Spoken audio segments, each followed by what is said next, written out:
നമ്മളോട് സംസാരിക്കുന്നത് ബൈജു ലൈലാരാജ്. ബൈജു ചേട്ടൻ കോഴിക്കോടാണ്. ബൈജു ചേട്ടൻ സംസാരിക്കുന്നതിന് വേണ്ടി എല്ലാവരും കാതോർത്തിരിക്കുക എന്നറിയാം. ബൈജു ചേട്ടനെ ജ്വാല ഓൺലൈൻ ഗ്രൂപ്പ് മീറ്റിംഗിലേക്ക് ഹൃദയപൂർവ്വം സ്വാഗതം ചെയ്യുന്നു.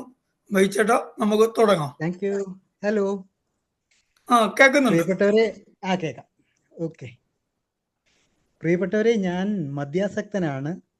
ദൈവത്തിൻ്റെ കൃപയാലും ആൽക്കഹോളിക്സ് അനോണിമസിലൂടെ സഞ്ചരിക്കുന്നത് കൊണ്ടും ഇന്നത്തെ ദിവസം മദ്യപിച്ചിട്ടില്ല. എൻ്റെ പേര് ബൈജുരാജ്. ഹായ്.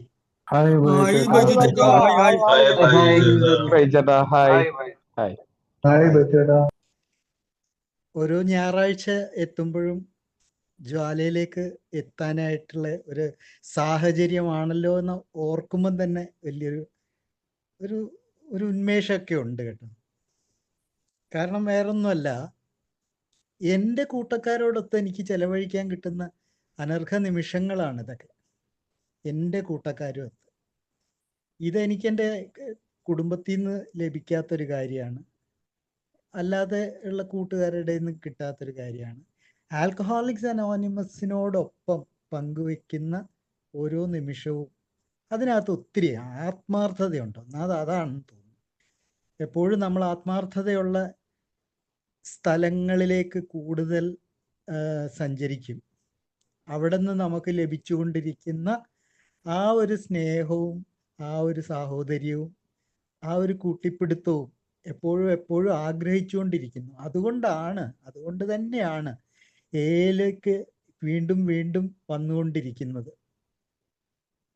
അപ്പം അങ്ങനെ പറയുമ്പം നമ്മൾ തന്നെ ആൽക്കഹോളിക്സ് അനോണിമസ് എന്ന് പറയുന്നത് തന്നെ ഒരു സമൂഹമാണ്, അല്ലേ? അങ്ങനെ തന്നെ വിളിക്കാം. നമ്മളൊരു സമൂഹം തന്നെയാണ്. ഈ സമൂഹത്തിനകത്ത് നമ്മൾ മദ്യാസക്തരായ വ്യക്തികൾ ഒരുപാട് പേര് കൂട്ടം കൂടുന്നു. അവരുടെ സന്തോഷങ്ങളും വിഷമങ്ങളും ജീവിത പ്രശ്നങ്ങളും എല്ലാം പങ്കുവെക്കുന്നു.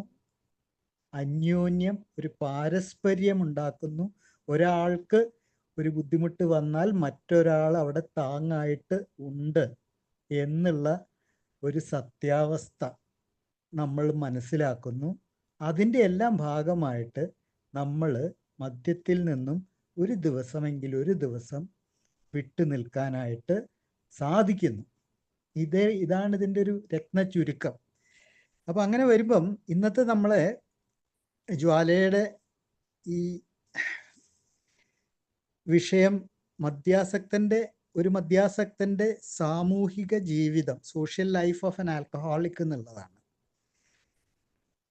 നമ്മൾ പലപ്പോഴും പല വിഷയങ്ങളിലായിട്ട് നമ്മളെ വ്യക്തി ജീവിതത്തിൻ്റെ പ്രശ്നങ്ങൾ, നമ്മളെ ഇൻഡിവിജ്വൽ ലൈഫിൻ്റെ പ്രശ്നങ്ങൾ ഇവിടെ ചർച്ച ചെയ്യാറുണ്ട്, അല്ലെങ്കിൽ ഇവിടെ വിഷയമായിട്ട് വരാറുണ്ട്. അതിനും അപ്പുറത്തേക്ക് കടന്നിട്ട് നമ്മളെ കുടുംബത്തിൻ്റെ പ്രശ്നങ്ങൾ, ഒരു മദ്യാസക്തൻ്റെ കുടുംബ ജീവിതത്തിൽ ഉണ്ടാകുന്ന പ്രശ്നങ്ങളും അവന് ആൽക്കഹോളിക്സ് അനോണിമസിലൂടെ സഞ്ചരിക്കുമ്പോൾ അവൻ്റെ കുടുംബജീവിതം എങ്ങനെ കൂടുതൽ ഭംഗിയുള്ളതാക്കാം എന്നതിനെ പറ്റിയിട്ടൊക്കെ ഒരുപാട് നമ്മൾ സംസാരിക്കാറുണ്ട്. ഇന്ന് നമ്മൾ അതിനേക്കാളും ഒരു പടി കൂടെ മുന്നോട്ട് കടന്നത്, പൊതുവെ അങ്ങനെയാണല്ലോ പറയാറ്, വ്യക്തി, കുടുംബം, സമൂഹം, എങ്ങനെയാണ് അതിൻ്റെ ഒരു പരിണാമം, അതിൻ്റെ ഒരു വളർച്ച. അപ്പം ഇന്ന് നമ്മൾ ആ മൂന്നാമത്തെ ഘട്ടത്തിൽ, അതായത് സമൂഹം എന്ന് പറയുന്ന ആ സ്ഥലത്ത്, ആ പരിസരത്ത്, അവിടെ ഒരു മദ്യാസക്തൻ്റെ ജീവിതം ഏത് രീതിയിലൊക്കെയാണ് കാണപ്പെടുന്നത്, കൊണ്ടാടപ്പെടുന്നത്, മുന്നോട്ട് പോകുന്നത്, അല്ലെങ്കിൽ പുറകോട്ട് പോകുന്നത്, സമൂഹം എങ്ങനെ ഒരു മദ്യാസക്തനെ കാണുന്നു. നമ്മളൊരു കമ്മ്യൂണിറ്റിക്കകത്ത് അല്ലെങ്കിൽ ഒരു സോഷ്യൽ ഗാദറിങ്ങിനകത്ത് ഒരു മദ്യാസക്തനെ, അവൻ്റെ സ്ഥാനം എന്താണ് എന്നുള്ളതിനെക്കുറിച്ച് നമ്മൾ അറിഞ്ഞിരിക്കേണ്ടതാണ്. നമ്മൾ ഇതിൻ്റെ അനുഭവ കഥകൾ നമുക്ക് ഒരുപാടുണ്ട്. അത് പലർക്കും പലതരത്തിലാണെങ്കിലും അതിനൊക്കെ ഒരുപാട് സാമ്യങ്ങളൊക്കെ ഉണ്ടാവും. നമ്മുടെ മീറ്റിംഗ് പ്ലേസിലെ ഷെയറിങ്ങിൽ തന്നെ നമുക്ക് നമ്മളും സമൂഹവും കുടിച്ചു നടന്നിരുന്ന കാലത്ത് വൈരുദ്ധ്യങ്ങൾ കൊണ്ട് നിറഞ്ഞതായിരുന്നു. നമ്മൾക്ക് സമൂഹത്തിലുള്ള സ്ഥാനം കുടിച്ചു നടന്നിരുന്നപ്പോൾ എന്തായിരുന്നു എന്ന് തിരിഞ്ഞു നോക്കുമ്പോൾ ഇപ്പോൾ നമുക്ക് മനസ്സിലാവാൻ തുടങ്ങിയിട്ടുണ്ട്. ഇനി നമ്മൾ കുടിയെല്ലാം മാറ്റി വെച്ചിട്ടുള്ള ഒരു ആൽക്കഹോളിക്സ് അനോണിമസിലൂടെ സഞ്ചരിക്കുന്ന ഒരു മദ്യാസക്തൻ, അദ്ദേഹം സമൂഹത്തിൽ ഏത് തരത്തിലാണ് സ്ഥാനപ്പെട്ടിരിക്കുന്നത്? കുടി നിർത്തിയ എന്ന് അവർ പറയുന്നു, നമ്മൾ കുടി മാറ്റിവെച്ചു എന്ന് പറയുന്നു. ഈ ആൽക്കഹോളിക്സ് അനോണിമസിലൂടെ സഞ്ചരിക്കുന്ന മദ്യാസക്തൻ അവൻ എങ്ങനെയാണ് സമൂഹത്തിൽ സ്ഥാനപ്പെടുത്തിയിരിക്കുന്നത്? ഇതെല്ലാം നമ്മൾ ഇങ്ങനത്തെയുള്ള ഗ്രൂപ്പും ഡിസ്കഷനും ഒക്കെ ആയിട്ട് നമ്മൾ ഇതിനെപ്പറ്റി ഒന്ന് അറിഞ്ഞിരിക്കണം എന്നുള്ളതാണ്. അല്ലാതെ ഞാൻ കുടി നിർത്തി, എനിക്ക് സമൂഹത്തിൽ ഇപ്പം നല്ല നിലയും വിലയും ഉണ്ട് എന്നൊക്കെ പറയാൻ എളുപ്പമാണ്. അതൊരു അതിനകത്ത് കഴമ്പ് അധികം ഇല്ല, കാമ്പില്ലാത്തൊരു സംസാരമായിരിക്കും. അത് ശരിയായിരിക്കും, വാസ്തവമാണത്. പക്ഷെ എന്നാലും നമ്മൾ ഇതിനകത്തോട്ട് ഒന്ന് ഇറങ്ങിച്ചെന്ന് പരിശോധിക്കുന്ന സമയത്ത് എന്തൊക്കെയാണ് സംഭവിച്ചത്, സമൂഹവും മദ്യാസക്തനും തമ്മിലുള്ള വൈരുദ്ധ്യങ്ങൾ എന്തൊക്കെയായിരുന്നു, എന്താണ് അവിടെ സംഭവിച്ചത് എന്ന് നമുക്കൊന്ന് നോക്കിക്കാണേണ്ടതുണ്ട്. അത് എന്തായിരുന്നു? നമ്മുടെയെല്ലാം കുടി തുടങ്ങുന്നതിന് മുൻപുള്ള സാമൂഹിക ജീവിതം. മനുഷ്യൻ എന്ന് പറയുന്ന സാമൂഹ്യ ജീവിയാണ്. കുടി എന്ന് പറയുന്നത് നമ്മുടെയൊക്കെ ജീവിതത്തിലേക്ക് ഏതോ ഒരു ഘട്ടത്തിൽ കടന്നു വന്ന ഒരു വിപത്താണ്. അതിനു മുൻപും നമ്മൾ സമൂഹത്തിൽ തന്നെയാണ് ജീവിച്ചുകൊണ്ടിരുന്നത്. ആ സമയത്ത് കുടി തുടങ്ങുന്നതിന് മുൻപ് ഉള്ള നമ്മുടെ സാമൂഹിക ജീവിതം എന്തായിരുന്നു? ഇനി കുടിക്കുന്ന കാലത്തെ, അതായത് കുടിച്ച് തുടങ്ങി ആ കുടിക്കുന്ന ഒരു കാലം, ആ കാലത്തെ സാമൂഹ്യ ജീവിതം എന്തായിരുന്നു? കുടി നിർത്തിയ ശേഷം ഉള്ള സാമൂഹ്യ ജീവിതം എങ്ങനെയുള്ളതാണ്? അവിടെയും നമുക്ക് നിർത്തണ്ട, ഇനിയും മുന്നോട്ട് പോകാം. പടികൾ സ്ഥിരമായി പ്രാക്ടീസ് ചെയ്യുന്നവൻ്റെ സാമൂഹ്യ ജീവിതം ഏത് തരത്തിലുള്ളതാണ്? ഇതെല്ലാം നമുക്ക് ആലോചിക്കാനും പറയാനും ഒക്കെയുള്ള കാര്യങ്ങളാണ്. അത് നമുക്കത് ഒന്ന് പഴയ കാലമൊക്കെ ഒന്ന് ആലോചിച്ചെടുത്താൽ, ഓരോരുത്തർക്കും വ്യക്തിപരമായിട്ട് അതൊക്കെ ഒന്ന് ഇടയ്ക്കൊക്കെ ഒന്ന് ആലോചിച്ചെടുക്കുന്നത് നല്ല. കുടിക്കാതിരുന്ന ഞാൻ എന്തായിരുന്നു എൻ്റെ സാമൂഹിക ജീവിതം, എന്തായിരുന്നു എനിക്ക് സമൂഹത്തിലെ സ്ഥാനം എന്നൊക്കെ ഒന്ന് ആലോചിക്കുന്നത് എപ്പോഴും നല്ലതാണ്. കാരണം ഇതെല്ലാം കൂടെ മടക്കി കൂട്ടി വെക്കാനുള്ള ഒരു കാര്യമല്ല നമ്മുടെ ചരിത്രം എന്ന് പറയുന്നത്. വ്യക്തിക്കുണ്ടൊരു ചരിത്രം, എനിക്കുണ്ടൊരു ചരിത്രം, നിങ്ങൾക്കും ഉണ്ടൊരു ചരിത്രം. ഇതെല്ലാം മടക്കി കൂട്ടി അതൊക്കെ പഴങ്കഥ, എന്തിനാ നമ്മൾ തുറക്കേണ്ട ആവശ്യം എന്നൊക്കെ പറഞ്ഞ് നമ്മൾ അതിനെ നിരാകരിക്കുകയല്ല വേണ്ടത്. ഇങ്ങനെ ഒരു ചരിത്രം എനിക്കുണ്ടായിരുന്നു എന്ന് ഓർമ്മിപ്പിക്കേണ്ടതുണ്ട്. അപ്പോഴേ ആ ചരിത്രത്തിൻ്റെ പുറത്താണ്, ആ വ്യക്തിചരിത്രത്തിൻ്റെ പുറത്താണ് നമ്മൾ ഓരോരുത്തരും ഇന്ന് കാല് ചവിട്ടി നിൽക്കുന്നത് എന്നുള്ളതാണ്. അല്ലാതെ പെട്ടെന്ന് നമ്മൾ മദ്യത്തിൽ നിന്നും വിട്ടുനിന്നതിന് ശേഷമുള്ളത് മാത്രമല്ല ചരിത്രം. അപ്പം ചിലപ്പോൾ നമ്മൾ മീറ്റിംഗ് ഹാളിലൊക്കെ എപ്പോഴും കേൾക്കുന്ന ഒരു വാക്കാണ് കുടിച്ച കഥകളൊന്നും പറഞ്ഞു നടക്കണ്ട. വേണ്ട, പറഞ്ഞു നടക്കുകയല്ല. പക്ഷേ ഞാൻ പൊട്ടിമുളച്ച ഒരു റിക്കവേർഡ് ആൽക്കഹോളിക് അല്ല. നമ്മൾ ആരും അങ്ങനെയല്ല. ഒരു സുപ്രഭാതത്തിൽ ഇതേ പുനർജന്മം ലഭിച്ചവരല്ല. നമ്മൾക്ക് പിന്നിൽ ഒരു വലിയ ചരിത്രമുണ്ട്. ഓരോ വ്യക്തിക്കും അവൻ്റേതായ ചരിത്രമുണ്ട്, അവൻ്റേതായ സാമൂഹ്യ പാഠങ്ങളുണ്ട്. അങ്ങനെയാണല്ലോ നമ്മൾ പറയുക, സാമൂഹ്യ പാഠം എന്നല്ലേ നമ്മൾ സ്കൂളിലൊക്കെ പഠിച്ചുകൊണ്ടിരുന്നത്, സോഷ്യൽ സ്റ്റഡീസ്. അത് ഓരോ വ്യക്തിക്കും ഉണ്ട്. അപ്പം അതെല്ലാം നമ്മൾ അങ്ങ് മടക്കി വെക്കേണ്ട പുസ്തകമല്ല. അത് വല്ലപ്പോഴൊക്കെ അതിനെപ്പറ്റിയൊക്കെ ആലോചിച്ച് കഴിഞ്ഞാൽ നമ്മുടെ അടിത്തറ ഒന്നുകൂടെ സ്ട്രോങ് ആവും. ഇത് ഇത്രയും നല്ലൊരു മനുഷ്യൻ കുടി തുടങ്ങിയപ്പോൾ അത്ര തന്നെ വൃത്തികെട്ടവനായി മാറുന്നു. അവൻ കുടി നിർത്തുന്നു, അവൻ അല്പാൽപമായിട്ട് വീണ്ടും നല്ല മനുഷ്യനായിട്ട് മാറുന്നു. അവൻ പടികളെല്ലാം പ്രാക്ടീസ് ചെയ്യാൻ തുടങ്ങുമ്പം വളരെ നല്ല മനുഷ്യനായിട്ട് പരിണമിക്കുന്നു. ഇതൊക്കെയാണ് നമ്മുടെ ഈ മുന്നോട്ടുള്ള വരവ്. അപ്പോൾ അതറിഞ്ഞിരിക്കണമെങ്കിൽ നമ്മൾക്ക് അതിനെ സമൂഹത്തിലെ നമ്മളെ സ്ഥാനങ്ങളെ പറ്റിയിട്ട് ഒന്ന് കണ്ണോടിക്കുന്നത് നല്ലതായിരിക്കും. സാമൂഹിക ജീവിതം എന്ന് പറഞ്ഞാൽ എന്താണെന്ന് നമുക്കൊന്ന് ആദ്യം ഒന്ന് പരിശോധിക്കാം. What is A social life? സാമൂഹിക ജീവിതത്തിൽ അനിവാര്യമായിട്ടുള്ള കുറച്ച് കാര്യങ്ങൾ, അതിലൊന്ന് സാമൂഹിക ജീവിതത്തിൽ ഒരു പെരുമാറ്റ ചട്ടങ്ങൾ നമുക്ക് കാണാൻ സാധിക്കും. അത് അതിൻ്റെ ഒരു അടിസ്ഥാന ഘടകമാണ്. ഒരു സമൂഹമായിട്ട് കുറേ വ്യക്തികൾ ഒത്തൊരുമിച്ച് ജീവിക്കണമെങ്കിൽ അവിടെ ഒട്ടനവധി പെരുമാറ്റ ചട്ടങ്ങൾ വേണം, അല്ലെങ്കിൽ ആ സമൂഹം ചിതറിപ്പോകും. അതെന്താന്ന് വെച്ച് കഴിഞ്ഞാൽ വ്യക്തികൾ അത്രയും വ്യത്യസ്തരാണ് എന്നുള്ളതാണ്. ഒരു വ്യക്തിയെ പോലെ ആയിരിക്കണില്ല മറ്റൊരു വ്യക്തി. അത് നമ്മുടെയൊക്കെ ഈ ഫിംഗർ പ്രിന്റ് പോലെ ഒരു കാര്യമാണ്. നമ്മൾ പറയത്തില്ലേ, അനന്യം എന്ന് പറയത്തില്ലേ, യുണീക്കാണ് ഓരോ വ്യക്തിയും. അവൻ്റെ ചിന്തകളും അതുപോലെ തന്നെ വേറിട്ട ചിന്തകളായിരിക്കും ഓരോരുത്തർക്കും ഉണ്ടാവുക. ഇതിനെല്ലാം കൂടെ ഏകോപിപ്പിച്ച് ഒരു സമൂഹത്തിൻ്റെ അകത്ത് കൊണ്ടുവരുന്ന സമയത്ത് ഈ വ്യത്യസ്തതകളെല്ലാം ഉയർന്നു നിൽക്കാൻ തുടങ്ങിക്കഴിഞ്ഞാൽ ആ സമൂഹത്തിൻ്റെ കെട്ടുറപ്പില്ലാതെയാവും.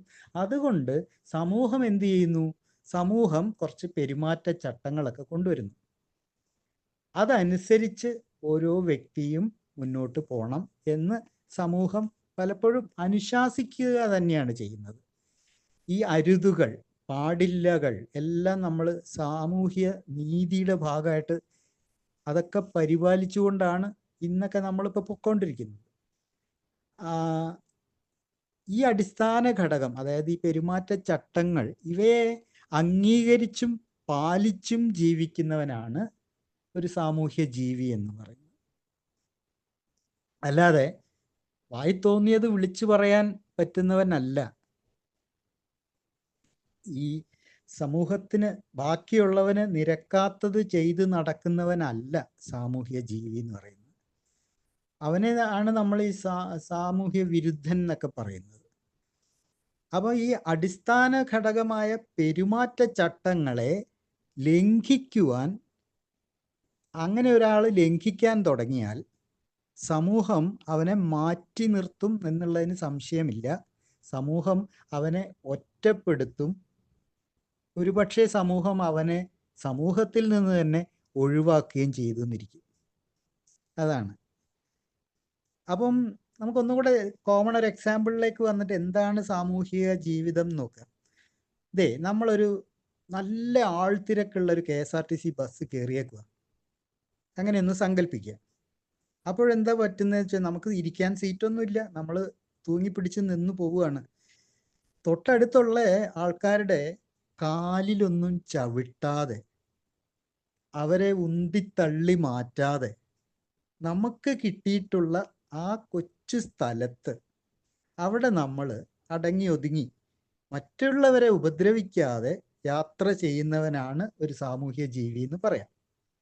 ഇത് പറയുമ്പം എനിക്ക് ഈ വാറായിട്ട് ഒരുപാട് യാത്രകളൊക്കെ ചെയ്യുന്ന സമയത്തുണ്ടായ ചില കാര്യങ്ങളൊക്കെ, അനുഭവങ്ങളൊക്കെ തികിട്ടി വരുന്നുണ്ട്. അന്ന് ഒപ്പിച്ചു വെച്ച ഓരോ കാര്യങ്ങളും, നാട്ടുകാരുടെ അടുത്തുനിന്ന് തല്ലിനോടടുത്തിട്ടുള്ള കാര്യങ്ങളൊക്കെ കിട്ടിയതും, ബസ്സിൽ നിന്ന് ഇറക്കി വിടുന്നതും, ആ കഥകളൊക്കെ ഓർമ്മ വരിക.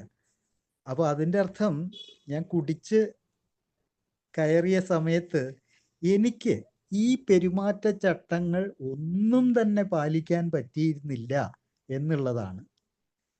അതായത് ബസ്സിലിരുന്നുകൊണ്ട് മുറുക്കിക്കൊണ്ട്, കള്ളുടിച്ചിട്ട് ഫിറ്റായിട്ടിരുന്നിട്ട് മുറുക്കിക്കൊണ്ട് പുറത്തേക്ക് തുപ്പിയപ്പോൾ ബാക്കിലുള്ള ആളുടെ ദേഹത്ത് പറ്റുന്നു, അവർ ബഹളം വയ്ക്കുന്നു. അപ്പോൾ ഞാൻ തിരിച്ചു ബഹളം വയ്ക്കുന്നു, അവരെന്നെ ബലം പ്രയോഗിച്ച് ബസ്സിൽ നിന്ന് പുറത്താക്കുന്നു. അവിടെ ഈ പെരുമാറ്റ ചട്ടങ്ങൾ, അതായത് ഒരു കൂട്ടം ആളുകൾ സഞ്ചരിച്ചു കൊണ്ടിരിക്കുന്ന ഒരു ബസ്സും ഒരു സമൂഹം തന്നെയാണ്. യാത്രക്കാരുടെ ഒരു സമൂഹമായിട്ട് അതിനെ കാണുകയാണെങ്കിൽ അവിടെയും ഈ അടിസ്ഥാന ഘടകം, അതായത് അവിടെയും ഉണ്ട് കുറേ പെരുമാറ്റച്ചട്ടങ്ങൾ. ഇത് പാലിക്കുവാനായിട്ട് മദ്യപിച്ച് വിവശനായ ഒരാൾക്ക് സാധിച്ചില്ല എന്നുള്ളതാണ് എന്നെ പിടിച്ച് പുറത്താക്കാനായിട്ടുള്ള കാര്യം. അപ്പം ഇതാണ് നമ്മൾ ഈ അടിസ്ഥാന ഘടകം ആണ് നമ്മൾ ഒരു സാമൂഹ്യ ജീവിയാക്കുന്നത്. പിന്നെ അടുത്തൊരു ഘടകം വരുന്നത് ഷെയറിംഗ് ആണ്, പങ്കുവെക്കലാണ്. നമ്മളെ ഷെയറിംഗ് അല്ല ഞാൻ ഉദ്ദേശിക്കുന്നത്. ഒരു സമൂഹ ജീവിതത്തിൽ അതിൻ്റെ മറ്റൊരു അടിസ്ഥാന ഘടകമായിട്ടാണ് ഈ പങ്കുവെക്കൽ എന്ന് പറഞ്ഞ കാര്യം നടക്കുന്നത്. അതായത് സമൂഹത്തിൽ നിന്ന് ലഭ്യമായതെല്ലാം എനിക്ക് മാത്രമുള്ളതല്ല, അതിൽ ബാക്കിയുള്ളവർക്കും അതിൽ പങ്കുകളുണ്ട്. അത് മനസ്സിലാക്കുക എന്നുള്ളതാണ്.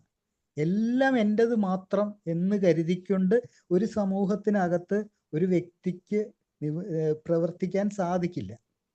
അവൻ അവിടെ അവൻ്റെ കൂടിയാണ് എന്ന് പറയാം, അല്ലാതെ അവൻ്റെ മാത്രമാണ് എന്ന് പറയുമ്പം അത് ശരിയല്ലാതെ വരും. ഇവിടെയും നമുക്ക് ബസ്സിൻ്റെ ഒരു കാര്യത്തിലേക്ക് വരാം. ഒഴിഞ്ഞ ബസ്, ഒരു സീറ്റ്, അവിടെ ജനലിൻ്റെ അടുത്ത് ഞാൻ ഇരിക്കുന്നു, എൻ്റെ തൊട്ടടുത്ത് ഒരാൾക്ക് കൂടെ ഇരിക്കാം. പക്ഷേ അതിന് ഞാൻ അതെനിക്കിഷ്ടമല്ല, ഞാൻ ഒറ്റയ്ക്ക് എനിക്കത് ഇരിക്കണം എന്ന് പറഞ്ഞിട്ട് ഞാൻ കുറച്ച് നടുക്കൊക്കെ കയറി ഇരിക്കും. വേറൊരാൾ വരുമ്പം ഒന്ന് മാറിക്കൊടുക്കാനൊന്നും ഉള്ള സന്നദ്ധതയൊന്നും എനിക്കുണ്ടാവില്ല. അവനെ നമ്മൾ എങ്ങനെയാണ് സാമൂഹ്യ ജീവി എന്ന് വിളിക്കുക? കാരണം അവൻ അവിടെ പങ്കുവെക്കാൻ കൂട്ടാക്കുന്നില്ല. അവൻ ആ സീറ്റ് മൊത്തമായിട്ടും അവന് തന്നെ വേണം. ആ മനസ്ഥിതിയുമായിട്ടുള്ള ഒരാൾക്ക് അയാളെ ഒരു സാമൂഹ്യ ജീവി എന്ന് വിളിക്കാൻ നമുക്ക് സാധിക്കില്ല എന്നുള്ളതാണ്. അപ്പം ഈ പങ്കുവെക്കൽ, ഈ പെരുമാറ്റച്ചട്ടങ്ങൾ അനുസരിക്കൽ, ഇതെല്ലാം കൂടെ ചേർന്നിട്ടൊക്കെയാണ് നമ്മളൊരു സാമൂഹ്യ ജീവിയായിട്ട് മാറുന്നത്. ഇനി നമുക്ക് ഈ മദ്യാസക്തൻ്റെ ഒരു സാമൂഹ്യ ജീവിതത്തിലേക്ക് പയ്യെ കടന്നു നോക്കാം. അത് മുമ്പേ ഞാൻ പറഞ്ഞു, അത് ഒരു പരിധി വരെ മദ്യാസക്തൻ്റെ സാമൂഹ്യ ജീവിതം എന്ന് പറയുന്നത് സങ്കീർണമാണ്. അത് നമുക്ക് സമ്മതിക്കാതെ പറ്റില്ല. അത് കോംപ്ലിക്കേറ്റഡ് ആണ്, അത് വളരെ സങ്കീർണമാണ്. സങ്കീർണം മാത്രമല്ല, അത് വേദനാജനകവുമാണ്. ഇത് മറ്റുള്ളവർക്ക് മനസ്സിലാവില്ല. സോറി, ഇത് നമുക്കൊക്കെ മാത്രമേ മനസ്സിലാവുള്ളൂ.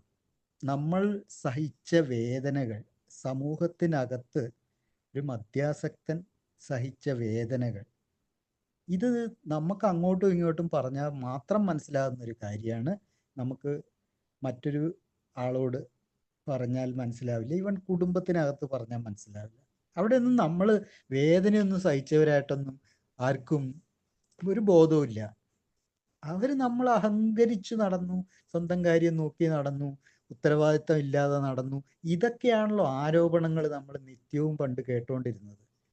അല്ലാതെ ആരെങ്കിലും പറഞ്ഞിട്ടുണ്ടോ, അയ്യോ ബൈജു അവൻ്റെ ഉള്ളു പൊള്ളുകയാണ്, അവൻ എന്തുമാത്രം വേദന അനുഭവിക്കുന്നുണ്ട്? ആരും പറഞ്ഞിട്ടില്ല എന്നോട്. ആരും അത് അങ്ങനെ ഒരു സാധനം ഉള്ളതായിട്ട് പോലും ഒരു സൂചന പോലും എനിക്ക് കിട്ടിയിട്ടില്ല കുടിച്ചു നടന്ന കാലത്ത്. അപ്പോൾ ഇതാണ് അതിൻ്റെ ഒരു മദ്യാസക്തൻ്റെ വേദന മറ്റൊരാൾ മനസ്സിലാക്കുന്നില്ല. മറിച്ച് ഞാൻ മദ്യാസക്തനായിരുന്നില്ലെങ്കിൽ പലരും ഉണ്ടാവുമായിരുന്നു എനിക്ക് എൻ്റെ വേദന പങ്കിടാനും സാന്ത്വനം നൽകാനും ഒക്കെ പലരും ഉണ്ടാവുമായിരുന്നു. വേദനയെ വേദനയാണെന്ന് മനസ്സിലാക്കാനായിട്ട് അവർക്ക് സാധിക്കുമായിരുന്നു. ഒരൊറ്റ ഉദാഹരണം പറഞ്ഞാൽ മതി. നമ്മൾ വാറായിട്ട് റോട്ടിൽ കിടക്കുന്ന ഒരാളെ എടുക്കുക, അല്ലാതെ ഒരു വണ്ടി എങ്ങാനും തട്ടിക്കഴിഞ്ഞാൽ എല്ലാവരും കൂടെ കൂടി ചെന്ന് എടുത്ത് അവനെ ആശുപത്രിയിൽ എത്തിക്കാനായിട്ട് ഒരുപാട് സാഹസപ്പെടും. നേരെ മറിച്ച് ചെന്ന് കഴിഞ്ഞ ഉടനെ ഒരു മദ്യത്തിൻ്റെ ഗന്ധം അടിച്ചു കഴിഞ്ഞാൽ അവൻ വെള്ളം അടിച്ച് വീണ് കിടക്കുക, വേണേ ഒരു മൂലയെ തള്ളിയിട്ടിട്ട് ആള് പോവുകയുള്ളൂ. അല്ലാതെ അവനെന്തെങ്കിലും ചെറിയ പരിക്കുകളൊക്കെ ഉണ്ടെങ്കിലൊന്നും മൈൻഡ് ചെയ്യില്ല എന്നുള്ളതാണ്. കുടിച്ച് കിടക്കുകയല്ലേ, കുടിച്ചിട്ട് തട്ടിയല്ലേ, അനുഭവിക്കട്ടെ. ഒരു കുഷ്ഠരോഗിക്ക് പോലും ഇത്തരത്തിലുള്ള അനുഭവം ഉണ്ടാവില്ല. അതിൻ്റെ അപ്പുറത്തെ ആ നിഷ്കരുണമായ അനുഭവങ്ങളാണ് ഒരു മദ്യാസക്തനുള്ളത്. അത് പുറം ലോകത്തിനോട് പറഞ്ഞിട്ട് കാര്യമില്ല. നമുക്കിപ്പോൾ ഇതിനകത്ത് പറയുമ്പോൾ എല്ലാവർക്കും മനസ്സിലാവും. അതാണ് നമ്മളെയൊക്കെ ആ സാമൂഹിക ജീവി എന്നൊക്കെ പറയുന്ന മദ്യാസക്തനായി കഴിഞ്ഞാലുള്ള പ്രശ്നങ്ങൾ. ഇനി നമുക്ക് ഇതിനെ കുറച്ചുകൂടെ ഈ 3 ഘട്ടങ്ങളായിട്ട് തിരിച്ചിട്ട് തന്നെ പോവാം. നമുക്ക് കുറച്ച് ശാസ്ത്രീയമായിട്ട് തന്നെ അതിലൂടെ പോവാം. ഈ മദ്യാസക്തന്റെ സാമൂഹിക ജീവിതം, അതിന് ആദ്യ ഘട്ടം എന്ന് പറയുന്നത്, അതിനെ നമുക്ക് ഒരു പാർട്ടി ജീവിതം എന്ന് കൂട്ടാം. പാർട്ടി എന്ന് ഞാൻ ഉദ്ദേശിച്ചത് പിന്നെ നമ്മളെ ആഘോഷം എന്നൊക്കെയുള്ള രീതിയിലുള്ള പാർട്ടി. അപ്പം മദ്യം എന്ന് പറയുന്ന ആ കെമിക്കൽ അതെപ്പോഴും ഒരു സാമൂഹിക ലൂബ്രിക്കൻ്റ് ആണെന്ന് വേണമെങ്കിൽ പറയാം. അതായത് കാര്യങ്ങൾ സുഗമമാക്കുന്ന ഒരു സാധനം. എണ്ണ ഇട്ട പോലെ മദ്യപിച്ചു കഴിഞ്ഞാൽ കാര്യങ്ങൾ നീങ്ങും. ഗ്രീസ് ഇട്ട പോലെ, അതാണ് ലൂബ്രിക്കൻ്റ് എന്ന് ഞാൻ ഉദ്ദേശിച്ചത്. അപ്പം അങ്ങനെ കാര്യങ്ങളെ സുഗമമാക്കുന്ന ഒരു ഒരു കെമിക്കൽ അല്ലെങ്കിൽ ഒരു എന്താ രാസപദാർത്ഥം എന്നോ അല്ലെങ്കിൽ ഒരു വെള്ളം പോലത്തെ ഒരു സാധനം. ഓക്കെ, അങ്ങനെ ഒരു കാര്യമുണ്ട് മദ്യത്തിന്. അതിൻ്റെ ഭാഗമാണ് നമ്മൾ മദ്യപിച്ച് കഴിഞ്ഞാൽ, പ്രത്യേകിച്ച് ബാറിലൊക്കെ ഇരുന്ന്, കള്ളുഷാപ്പിലും ബാറിലും ഒക്കെ ഇരുന്ന് മദ്യപിക്കുന്ന ഒരു ഘട്ടം കഴിയുമ്പോഴേക്കും ആൾക്കാർ പാട്ടൊക്കെ പാടാൻ തുടങ്ങും. പഴയ KPSCയുടെ നാടകഗാനങ്ങളൊക്കെ കള്ളുഷാപ്പിൽ നിന്ന് എപ്പോഴും കേട്ടോണ്ടിരിക്കുന്ന ഒരു കാര്യം. ബാറിലൊക്കെ ആണെങ്കിൽ ഈ പറഞ്ഞ പോലെ പഴയ വയലാറിൻ്റെ പാട്ടുകൾ, ഇതൊക്കെ പാടാനൊക്കെ പാടുന്നവരൊന്നും പാട്ടുകാരൊന്നും ആയിരിക്കില്ല എന്നുള്ളതാണ്. നമ്മളൊക്കെ 2 അടിച്ചു കഴിഞ്ഞാൽ നേരത്തെ പറഞ്ഞ ഈ ലൂബ്രിക്കേഷൻ അവിടെ നടക്കുക. ഈ എണ്ണ ഇട്ട പോലെ, ഗ്രീസ് ഇട്ട പോലെ കാര്യങ്ങൾ നടന്നുകൊണ്ടിരിക്കുക. നമ്മളൊന്ന് അയയുകയാണ്. ഒരു അയയുക എന്ന് പറയുന്ന ഒരവസ്ഥ. അത് കിട്ടുമ്പോഴാണ് ഈ പാട്ടൊക്കെ വരുന്നത്. പിന്നെയുണ്ട് ചിലർ എന്ത് ധൈര്യത്തോടു കൂടിയാണ് പൊട്ട ഇംഗ്ലീഷൊക്കെ പറയും, ഒരു മടിയുമില്ല. പക്ഷെ മദ്യപിക്കാതിരിക്കുന്ന സമയത്ത് ഇത് സാധിക്കില്ല. കാരണം സമൂഹം എന്ത് വിചാരിക്കും ഞാൻ തെറ്റിച്ച് പറഞ്ഞാൽ എന്നുള്ള ആ ചമ്മൽ ഉള്ളത് കൊണ്ട് സോബറായിരിക്കുന്ന സമയത്ത് പറയാത്ത ഇംഗ്ലീഷ് ഷാപ്പിൽ നിന്നും ബാറിൽ നിന്നും ഒക്കെ, ഇല്ലെങ്കിൽ ഒരു മദ്യപാന സദസ്സിൽ നിന്നൊക്കെ പലരും പറഞ്ഞ്, നമുക്കൊക്കെ അനുഭവം ഉള്ളത് കേൾക്കാറുണ്ട്. നമ്മളൊക്കെ ഭയങ്കര ഇംഗ്ലീഷൊക്കെ പറഞ്ഞു നടക്കും. അത് എന്തുകൊണ്ടാണെന്ന് വെച്ചാൽ ഈ അയവാണ്, ഈ മാനസികമായിട്ടുള്ളൊരു അയവ് സംഭവിക്കുന്നു. അതുകൊണ്ടാണ് മദ്യം ഒരു സാമൂഹിക ഗ്രീസായിട്ട് നമ്മളിൽ എണ്ണയായിട്ട് കൂട്ടാം. വേറെ ഒന്നും കൊണ്ടല്ല ഇതിൻ്റെ കാരണം നമ്മുടെ ആത്മവിശ്വാസം അങ്ങ് വർദ്ധിക്കുക. ഒരു മനുഷ്യൻ നമ്മൾ 2 അടിച്ചു കഴിഞ്ഞാൽ ഉണ്ടാകുന്ന ഒരു ആത്മവിശ്വാസ വർധനവ്. അതിനോടൊപ്പം തന്നെ സംഭവിക്കുന്ന മറ്റൊരു കാര്യം, ലജ്ജ ഇല്ലാതെയാവുന്നു, കുറയുന്നു എന്ന് പറഞ്ഞാൽ, ഇല്ലാതെയാവുന്നു എന്ന് പറയണ്ട, ലജ്ജ കുറയുന്നു. ആത്മവിശ്വാസം വർദ്ധിക്കുന്നു, അതോടൊപ്പം തന്നെ ലജ്ജ, ഷെയിം, അത് കുറയുന്നു.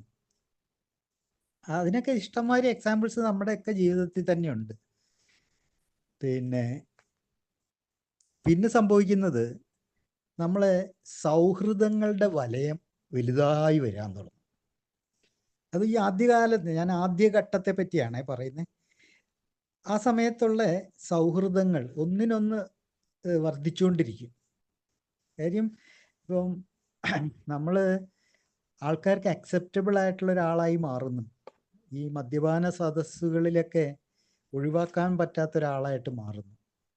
നമുക്കവിടെ വലിയൊരു സ്ഥാനമൊക്കെ കിട്ടിയ പോലെ, ഈ തോന്നലുകളൊക്കെ എത്രയോ കാലമൊക്കെ കൊണ്ടാടുന്നവരാണ് നമ്മളൊക്കെ. നമുക്കെന്തോ വലിയ സ്ഥാനങ്ങളൊക്കെ അവിടെ ഉണ്ടായിരുന്നു. നമ്മളെ കണ്ടില്ലെങ്കിൽ ആൾക്കാർക്ക് വിഷമാവും. നമ്മൾ കറക്റ്റ് ഇപ്പം 5 മണിക്ക് ബാറിലെത്തിയില്ലെങ്കിൽ ആൾക്കാർ അന്വേഷിച്ച് വരും എന്നൊക്കെയുള്ളത്. അവിടെ ഞാൻ ഒരു സംഭവമാണ് എന്നുള്ള നമ്മുടെയൊക്കെ ആ പാവപ്പെട്ട നമ്മുടെ ദുർബലരായ നമ്മുടെ ഒട്ടും തന്നെ വിനയമില്ലാത്ത നമ്മളുടെ ഈഗോ കയറി അങ്ങ് പ്രവർത്തിക്കുക. ഈ ബലൂൺ പോലെ വീർത്തുകൊണ്ടിരിക്കുകയാണ് ആ ഈഗോ. അതുകൊണ്ടാണ് നമ്മൾ എയിൽ വരുമ്പോൾ ആദ്യം ചെയ്യുന്ന ഒരു കാര്യം എന്ന് പറഞ്ഞാൽ ഈഗോ ഡീഫ്ലേഷൻ എന്ന് പറയും. ആ ബലൂണിൽ ഒരു സൂചിക്കുത്തു മതി, അത് പൊട്ടിച്ചങ്ങ് കളയുക. അത് പൊട്ടിച്ച് കളഞ്ഞാൽ മാത്രമേ ഈ ഞാനെന്ത ഭാവം ഇല്ലാതാക്കിയാൽ മാത്രമേ നമുക്ക് ഈ ഇതിനകത്തോടെ സുഗമമായിട്ട് എയിലൂടെ യാത്ര ചെയ്യാൻ സാധിക്കുള്ളൂ. അതിനുള്ള എല്ലാ ആയുധങ്ങളും എയിലുണ്ടും താൻ. നമ്മളെ ഈ ഇൻഫ്ലേറ്റഡ് ഈഗോ ഡിഫ്ലേറ്റ് ചെയ്യാനായിട്ട്, ഊതി വീർപ്പിച്ച നമ്മുടെ ഞാനെന്ന ഭാവത്തെ ഒരു സൂചിമുന കുത്തുകൊണ്ട് ഇല്ലാതെയാക്കാൻ സാധിക്കുന്നുണ്ട് എന്നുള്ളതാണ്. നമ്മൾ ഒന്നുമല്ല എന്നുള്ള ആ സത്യാവസ്ഥയിലേക്ക് നമ്മൾ എത്ര പെട്ടെന്നാണ് എയിലൂടെ പോകുമ്പോൾ മനസ്സിലാകുന്നത്. കാരണം അത്രയും കാലം ആരൊക്കെയോ ആണ്, എന്തൊക്കെയോ ആണ് ഇത് സ്വയം വിശ്വസിച്ച് നടന്നവരാണ്. അല്ലാതെ ഇത് വേറെ ആരും പറഞ്ഞൊന്നുമല്ല. ഇത് നമ്മളെ പറ്റി തന്നെ ഉണ്ടാക്കിയ ഓരോ കെട്ടുകഥകളാണ്. ആ കെട്ടുകഥകൾ നമ്മൾ തന്നെയാണ് വിശ്വസിച്ചത്. ഇത് വേറെ ആരും ഒന്നും വിശ്വസിച്ചിട്ടൊന്നുമില്ലത്. ഈ നമ്മളുണ്ടാക്കിയ കെട്ടുകഥ നമ്മൾ തന്നെ വിശ്വസിച്ച് അതുകൊണ്ട് നടന്ന് അതിനകത്ത് ജീവിച്ചുകൊണ്ടിരുന്നു. ആ കെട്ടുകഥയ്ക്കകത്ത് ജീവിച്ചുകൊണ്ടിരുന്നു. സുഖമാണ് ജീവിതം എന്ന് തെറ്റിദ്ധരിച്ചുകൊണ്ട് ഒട്ടും തന്നെ സുഖമില്ലാത്ത ജീവിതം ജീവിച്ചു കൊണ്ടിരുന്നു. അതുകൊണ്ടാണ് നമുക്ക്, കാരണം ആദ്യഘട്ടത്തിലൊക്കെ എനിക്കൊക്കെ എല്ലാവർക്കും ഞാൻ വേണ്ടപ്പെട്ടവനാണെന്നൊരു തോന്നലൊക്കെ ഉണ്ട്. അതായത് മറ്റുള്ളവരെക്കാൾ കൂടുതൽ ഞാൻ കുടിക്കുന്നുണ്ട്. അതും ഒരു ക്രെഡിറ്റ് പോലെ, അതൊരു വലിയൊരു സംഭവം പോലെയൊക്കെ കണ്ടുകൊണ്ടിരുന്നു. അവരും പറയും, ആ അമ്മ എന്തൊരു കപ്പാസിറ്റിയാ ബൈജുവിന് എന്ന് പറയും. അപ്പൊ ഞാൻ വീണ്ടും പൊന്തും. സമൂഹം തരുന്ന, ആദ്യഘട്ടത്തിൽ സമൂഹം എനിക്ക് തന്നുകൊണ്ടിരുന്ന പാരിതോഷികങ്ങൾ പോലെയാണ് ഇതെല്ലാം. അസാധ്യ കപ്പാസിറ്റി കേട്ടോ. 10 അടിച്ചു കഴിഞ്ഞാൽ അവൻ വണ്ടി എടുത്ത് പോകുന്ന കണ്ടില്ലേ, ഒരു പ്രശ്നമില്ലാത്ത കക്ഷി. ഇന്നെനിക്കറിയാം ഇതെന്റെ ടോളറൻസ് ആണ്, അല്ലാണ്ട് എൻ്റെ കപ്പാസിറ്റി ഒന്നുമല്ല. എൻ്റെ രോഗത്തിൻ്റെ ഒരു ഭാഗമാണത്.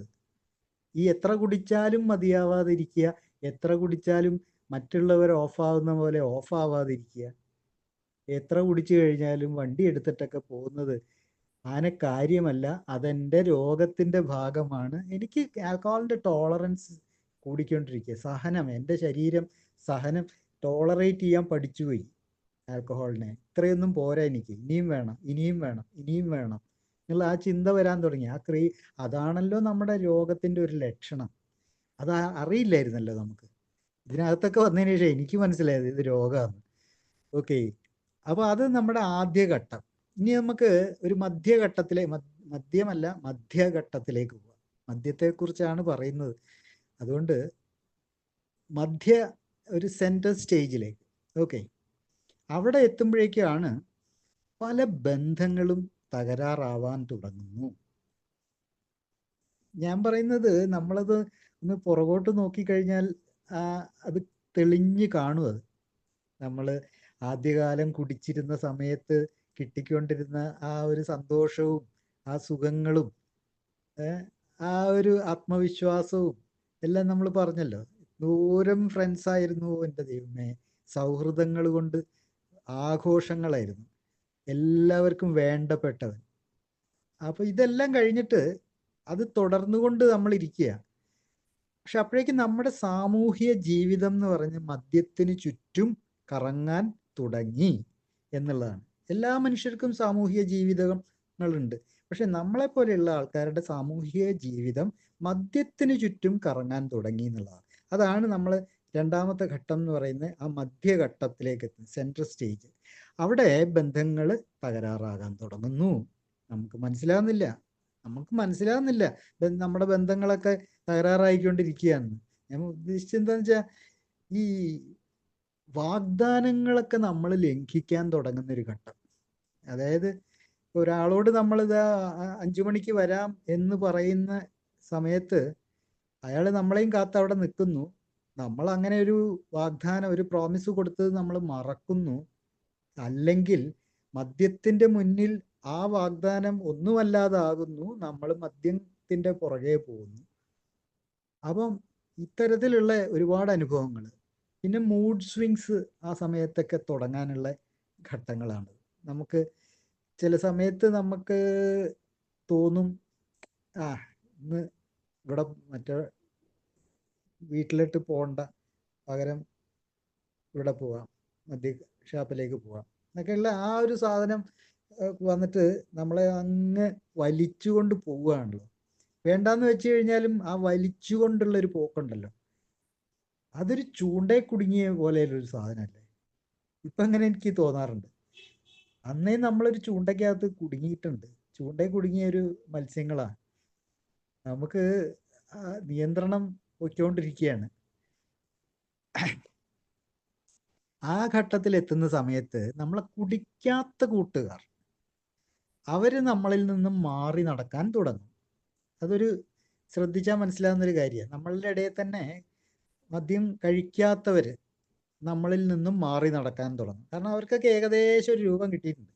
അവൻ്റെ കാര്യങ്ങളെല്ലാം മദ്യത്തിന് ചുറ്റുമാണ് നടക്കുന്നത്. അവൻ അതിനോടാണ് കൂടുതൽ താല്പര്യം, നമ്മളോടല്ല. പിന്നെ സഹകുടിയന്മാർ നമ്മളെ ഒട്ടി നടക്കാനും തുടങ്ങും. കുടിക്കാത്ത ഫ്രണ്ട്സ് മാറി നടക്കുമ്പം നമ്മളോടൊപ്പം കുടിച്ച് നടക്കുന്ന കൂട്ടുകാർ നമ്മളെ ഒട്ടി നിൽക്കാൻ തുടങ്ങും. അതിനും കാരണങ്ങളുണ്ട്, പല പല കാരണങ്ങളുണ്ട്. നല്ലത് മാത്രമൊന്നുമല്ല കാര്യം. എനിക്കൊക്കെ അത് ഇപ്പം ബാറിലൊക്കെ ചെന്ന് കഴിഞ്ഞാൽ ഈ കാശൊക്കെ കടം വാങ്ങിയതാണെങ്കിലും എടുത്ത് വിതറാനായിട്ട് അതൊരു വലിയൊരു പ്രവണത ഉണ്ടായിരുന്നു. അത് ഇപ്പം ആലോചിച്ച് നോക്കുമ്പോൾ മനസ്സിലാവും, ഒന്ന് ആളാവാൻ വേണ്ടിയിട്ടുള്ള ഒരു ഒരു കാര്യമായിരുന്നു അത്. വേണ്ട, നീ കൊടുക്കണ്ട, ഞാൻ കൊടുത്തോളാം എന്ന് പറഞ്ഞിട്ട് അങ്ങനെ 4 പേര് കഴിച്ചാൽ 4 പേരും കൂടെ ഷെയർ ചെയ്ത് കൊടുക്കുന്നതിന് സമ്മതിക്കില്ല. പകരം ഞാൻ കൊടുത്തോളാം എന്ന് പറയുന്നത് എനിക്ക് അവിടെ ഒരു പ്രമാണിത്വം കിട്ടാൻ വേണ്ടി തന്നെയായിരുന്നു. അവർക്കിടയിൽ എനിക്കൊന്ന് വലുതാവണം. പിന്നെ വേറെ സംഭവിക്കുന്നത് എന്താന്ന് വെച്ച് കഴിഞ്ഞാൽ, പിന്നെ ഈ പറഞ്ഞ എന്താ പറയുക, ഈ ഒട്ടി നിൽക്കുന്ന സഹകുടിയന്മാരെന്ന് പറഞ്ഞല്ലോ, പലതും നേടാനുണ്ടാവും അവർക്കൊക്കെ നമ്മളിൽ നിന്നും. നമ്മൾ പൊട്ടന്മാർ ഇതൊന്നും അറിയുന്നില്ല. അവർക്ക് നമ്മളോടുള്ള സ്നേഹത്തിൻ്റെ പുറത്താണെന്ന് തെറ്റിദ്ധരിച്ചിട്ട് അവർക്ക് വേണ്ടി ചെയ്യാൻ പറ്റുന്നതും ചെയ്യാൻ പറ്റാത്തതും ഒക്കെ ചെയ്തു കൊടുക്കും. അതിൽ പെട്ട ഒന്നാണ്, അയ്യോടാ എൻ്റെ പിന്നെ വീടിൻ്റെ പണി നടക്കുകയാണ്, നാളെ സിമെൻ്റ് അടിക്കും, 5 പൈസ ഇല്ല കയ്യിൽ എന്ന് പറഞ്ഞാൽ നമ്മൾ എവിടുന്നേലും ഉണ്ടാക്കിയൊക്കെ കൊടുക്കും. അത് പിന്നെ തിരികെ കിട്ടത്തില്ല എന്നുള്ളതൊന്നും നമ്മൾ ആലോചിക്കില്ല. അത്രയും എന്താ ഉദാരമതികളാവും. ഇതൊക്കെ ആ ധാരാളിത്തത്തിൻ്റെ ഭാഗമാണ്. സമൂഹത്തിൽ ഒരു സ്ഥാനം ലഭിക്കാൻ കൂടിയുള്ള ഒരു ഒരു പ്രവണതയാണത്. കാര്യം എവിടെയോ ഉള്ളിൻ്റെ ഉള്ളിലൊക്കെ തോന്നാൻ തുടങ്ങിയിട്ടുണ്ടാവണം. എൻ്റെ കാര്യത്തിൽ എനിക്ക് അത് തോന്നിയിരുന്നു, ഈ സ്ഥാനങ്ങൾ പൊയ്ക്കൊണ്ടിരിക്കുന്നുണ്ട് എന്നുള്ളത്. കാര്യം പേഴ്സണൽ ആയിട്ട് പറയുകയാണ്, അതുവരെ മുഖ്യപ്രഭാഷകൻ ബൈജുരാജ് എന്ന് പറഞ്ഞ് വിളിച്ചുകൊണ്ടിരുന്ന സ്ഥലത്ത് നിന്നും ഈ നന്ദി പറയുന്ന ആളായിട്ട് ഞാൻ താഴോട്ടെത്തി എന്നുള്ളതായിരുന്നു ഒരു വാസ്തവം. ഒരു മുഖ്യ പ്രഭാഷണം, ഒരു മണിക്കൂറുള്ള ഒരു പ്രഭാഷണം ഒന്നും നടത്താനായിട്ട് ഈ കുടിയനെ കൊണ്ട് കൊള്ളില്ല എന്ന് സമൂഹത്തിന് മനസ്സിലായി. അതുകൊണ്ട് എന്ത് ചെയ്ത, അവനെ ഒഴിവാക്കണ്ട, തൽക്കാലം ആ നന്ദി പറയാനായിട്ട് അവനെ വിട്ടേക്കാം. സി, സമൂഹം വിലയിരുത്തുകയാണ് വളരെ കൃത്യതയോടുകൂടി. എവിടത്തേക്കാണ് നമ്മുടെ പോക്കെന്ന് സമൂഹത്തിന് മനസ്സിലാകുന്നുണ്ട്.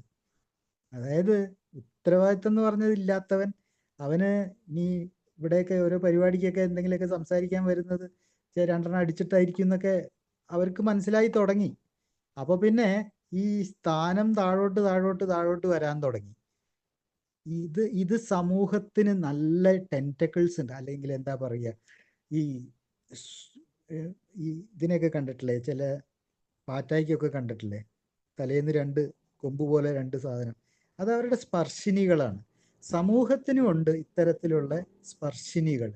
അതിന് മനസ്സിലാക്കാൻ സാധിക്കും.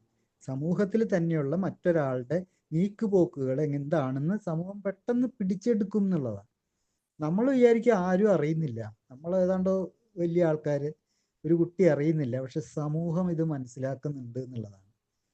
അവിടെയാണ് മദ്യാസക്തൻ തോറ്റുപോകുന്നത്. നമുക്ക് സമൂഹത്തെ മനസ്സിലാക്കാൻ സാധിക്കുന്നില്ല എന്നുള്ളതാണ്. പക്ഷെ സമൂഹം നമ്മളെ മനസ്സിലാക്കുന്നുണ്ട്. അതിനേറ്റവും ഞാൻ താമസിക്കുന്ന ഇടത്ത്, ഞാൻ ഇവിടെ എനിക്ക് നല്ല ഒരു മാന്യമായ ഒരു സ്ഥാനവും കാര്യങ്ങളൊക്കെ ഉണ്ടായിരുന്നു. പക്ഷെ പിന്നീട് ആൾക്കാർക്ക് നമ്മുടെ കയ്യിലിരിപ്പ് മോശമാവാൻ തുടങ്ങിയപ്പോൾ ആൾക്കാർക്ക് മനസ്സിലാവാൻ, സമൂഹത്തിന് മനസ്സിലാവാൻ തുടങ്ങി. ഉള്ളത് പറഞ്ഞാൽ കല്യാണപ്പൊരയിൽ, ഇവിടെ എങ്ങനെയാ പറയാ, കോഴിക്കോട്ട് കല്യാണപ്പൊര എന്നാ പറയാ, കല്യാണപ്പൊരയിലേക്ക് ബൈജുവേട്ടനെ വിളിച്ചു കഴിഞ്ഞാൽ അലമ്പാക്കും. എന്നിട്ട് എൻ്റെ വൈഫിൻ്റെ അടുത്ത് പറയും, നിങ്ങളൊന്ന് നോക്കണേ, മൂപ്പരെ വേഗം ഒന്ന് ഇവിടെ നിന്ന് കൊണ്ടുപോയിക്കോളൂ.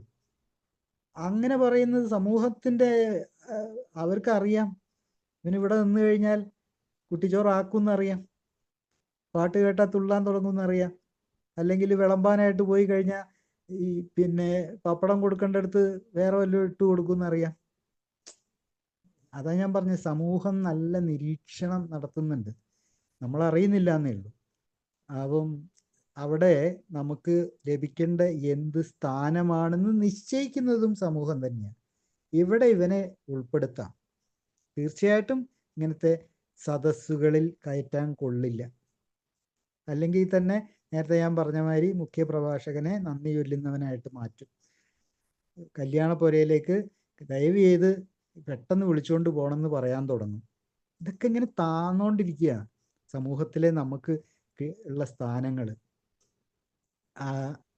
അതുകൊണ്ട് തന്നെ കണിശ നേത്രങ്ങളുള്ള ഒരു ഒരു കൂട്ടമാണ് സമൂഹം എന്ന് പറയുന്നത്. അതിനെ അത്ര പെട്ടെന്നൊന്നും പറ്റിക്കാൻ പറ്റില്ല എന്നുള്ളതാണ്. സമൂഹത്തിൻ്റെ നല്ല നിരീക്ഷണങ്ങളാണ് സമൂഹം നടത്തുന്നത്.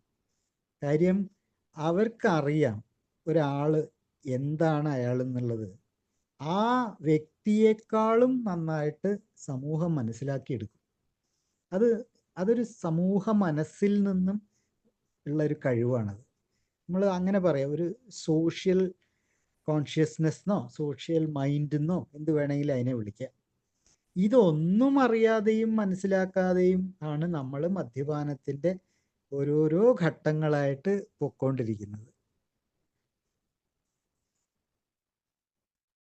ഇനി ഇതിൻ്റെ ലാസ്റ്റ് ഘട്ടത്തിലേക്ക് എത്താം. ഈ നമ്മുടെ എന്തായിരുന്നു ഈ മദ്യാസക്തൻ്റെ സാമൂഹ്യ ജീവിതത്തെ കുറിച്ചിട്ടുള്ള അതിൻ്റെ ഒരു ലാസ്റ്റ് ഘട്ടത്തിലേക്ക്. അതായത് സാമൂഹ്യ ജീവിതം ആ സമയമൊക്കെ ആകുമ്പോഴേക്ക് ഏതാണ്ട് താറുമാറായി കഴിഞ്ഞിട്ടുണ്ടാവും. നമുക്ക് അവിടെ ഒന്നും ഒരു സ്ഥാനവും ഇല്ലാതെ വന്നിട്ടുണ്ടാവും. കാരണം എൻ്റെയൊക്കെ അവസാന കാലത്ത് ഞാൻ റോട്ടിൽ കിടക്കുകയായിരുന്നു. കോഴിക്കോട് നഗരത്തിലെ വലിയ ഹൈവേയുടെ സൈഡിൽ ഓഫായി കിടക്കുകയായിരുന്നു. നല്ല ഉദ്യോഗസ്ഥനാ പറയുമ്പോൾ. എന്നിട്ട് അയാളുടെ ഇതൊക്കെ സമൂഹം കാണുന്നുണ്ട് എന്നുള്ളതാണ്. അപ്പൊ അവർ വിലയിടുന്നുണ്ട് എന്നുള്ളതാണ്. അയ്യോ, അയാളുടെ കാര്യം കഷ്ടാട്ടോ, എങ്ങനെ ഉള്ളൊരു മനുഷ്യനാണ്. എന്നിട്ട് ഇപ്പൊ ഇതിന്റെ കോലം കണ്ടില്ലേ, ദേ റോഡിൽ ആ ഓവിയാലിന്റെ സൈഡിൽ കിടക്കുകയായിരുന്നു കഴിഞ്ഞ ദിവസം. ഇതാണ് നമ്മുടെ അധപ്പതനത്തെ നോക്കിക്കാണുന്നതും സമൂഹം തന്നെയാണ്. അപ്പൊ നമുക്ക് തോന്നും ഈ അധപ്പതനെ അവർ നോക്കിക്കാണുന്നതിന് പകരം അവർക്ക് വല്ലതും ചെയ്തുകൂടെ എന്ന്. അതിനു വേണ്ടിയിട്ടൊന്നും വലുതായിട്ട് പ്രതീക്ഷിക്കണ്ട. കാരണം ഞാൻ മുമ്പേ പറഞ്ഞല്ലോ, സമൂഹം ഒരു മദ്യാസക്തന് വേണ്ടിയിട്ട് കാര്യമായിട്ടൊന്നും ചെയ്യില്ല. അത് പറ്റില്ല. കാരണം അത്രയും അധകൃത വർഗമായിട്ട് മാറിക്കഴിഞ്ഞു. അത്രയും മ്ലേച്ഛന്മാരായിട്ടാണ് സമൂഹം ഒരു മദ്യാസക്തനെ കണക്കാക്കുന്നത്. അതാ ഞാൻ മുമ്പേ പറഞ്ഞ, ഒരു കുഷ്ഠരോഗിക്ക് കിട്ടുന്ന ഒരു സാന്ത്വനം പോലും ഒരു മദ്യാസക്തന് കിട്ടില്ല.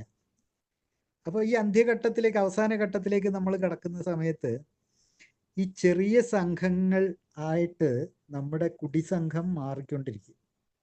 മുമ്പൊക്കെ പാർട്ടികളും വലിയ വലിയ സംഭവമായിട്ടുള്ള വലിയ സദസ്സുകളൊക്കെ ഉണ്ടായിരുന്ന നമ്മൾ ചെറിയ സംഘങ്ങളായിട്ട് ചുരുങ്ങും. ഒടുക്കം ഒറ്റയ്ക്ക് കുടിക്കാൻ തുടങ്ങുന്ന അവസ്ഥയിലേക്ക് എത്തും. എല്ലാവരും ഇവിടെയുള്ള എല്ലാവരും ഒറ്റയ്ക്ക് കുടിക്കുന്നത് അത് നടപ്പിലാക്കിയവർ തന്നെയാണെന്ന് എനിക്ക് തോന്നുന്നത്. അവസാനമൊക്കെ ആകുമ്പോഴേക്കും നമുക്ക് ഒരു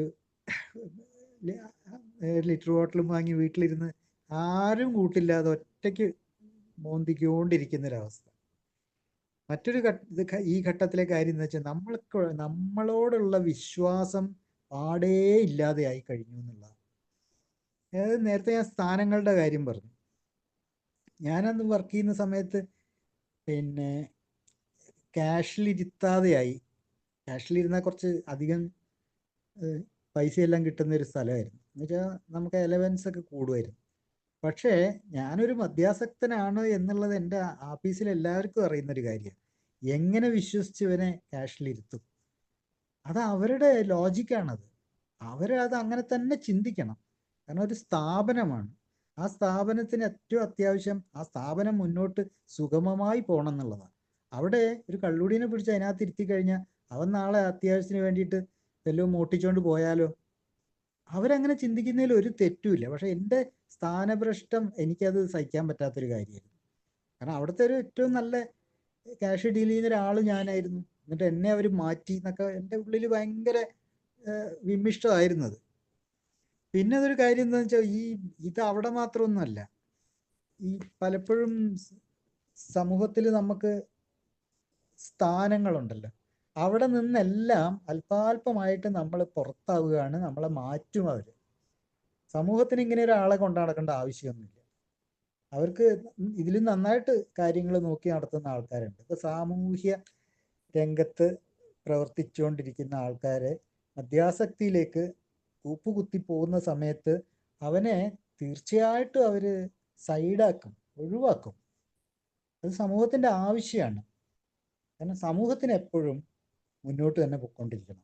ഇങ്ങനെ ഒരാള് അതിൽ വന്നു കഴിഞ്ഞാൽ അത് വിഘ്നമാണ്, അത് വിഘടം സൃഷ്ടിക്കുക. അത് ഒരു കീറാമുട്ടിയായിട്ട് അവിടെ നിന്ന് കഴിഞ്ഞാൽ അവരുടെ ഈ സ്മൂത്ത് ആയിട്ടുള്ള ഒഴുക്കിന് ബുദ്ധിമുട്ടായി മാറും.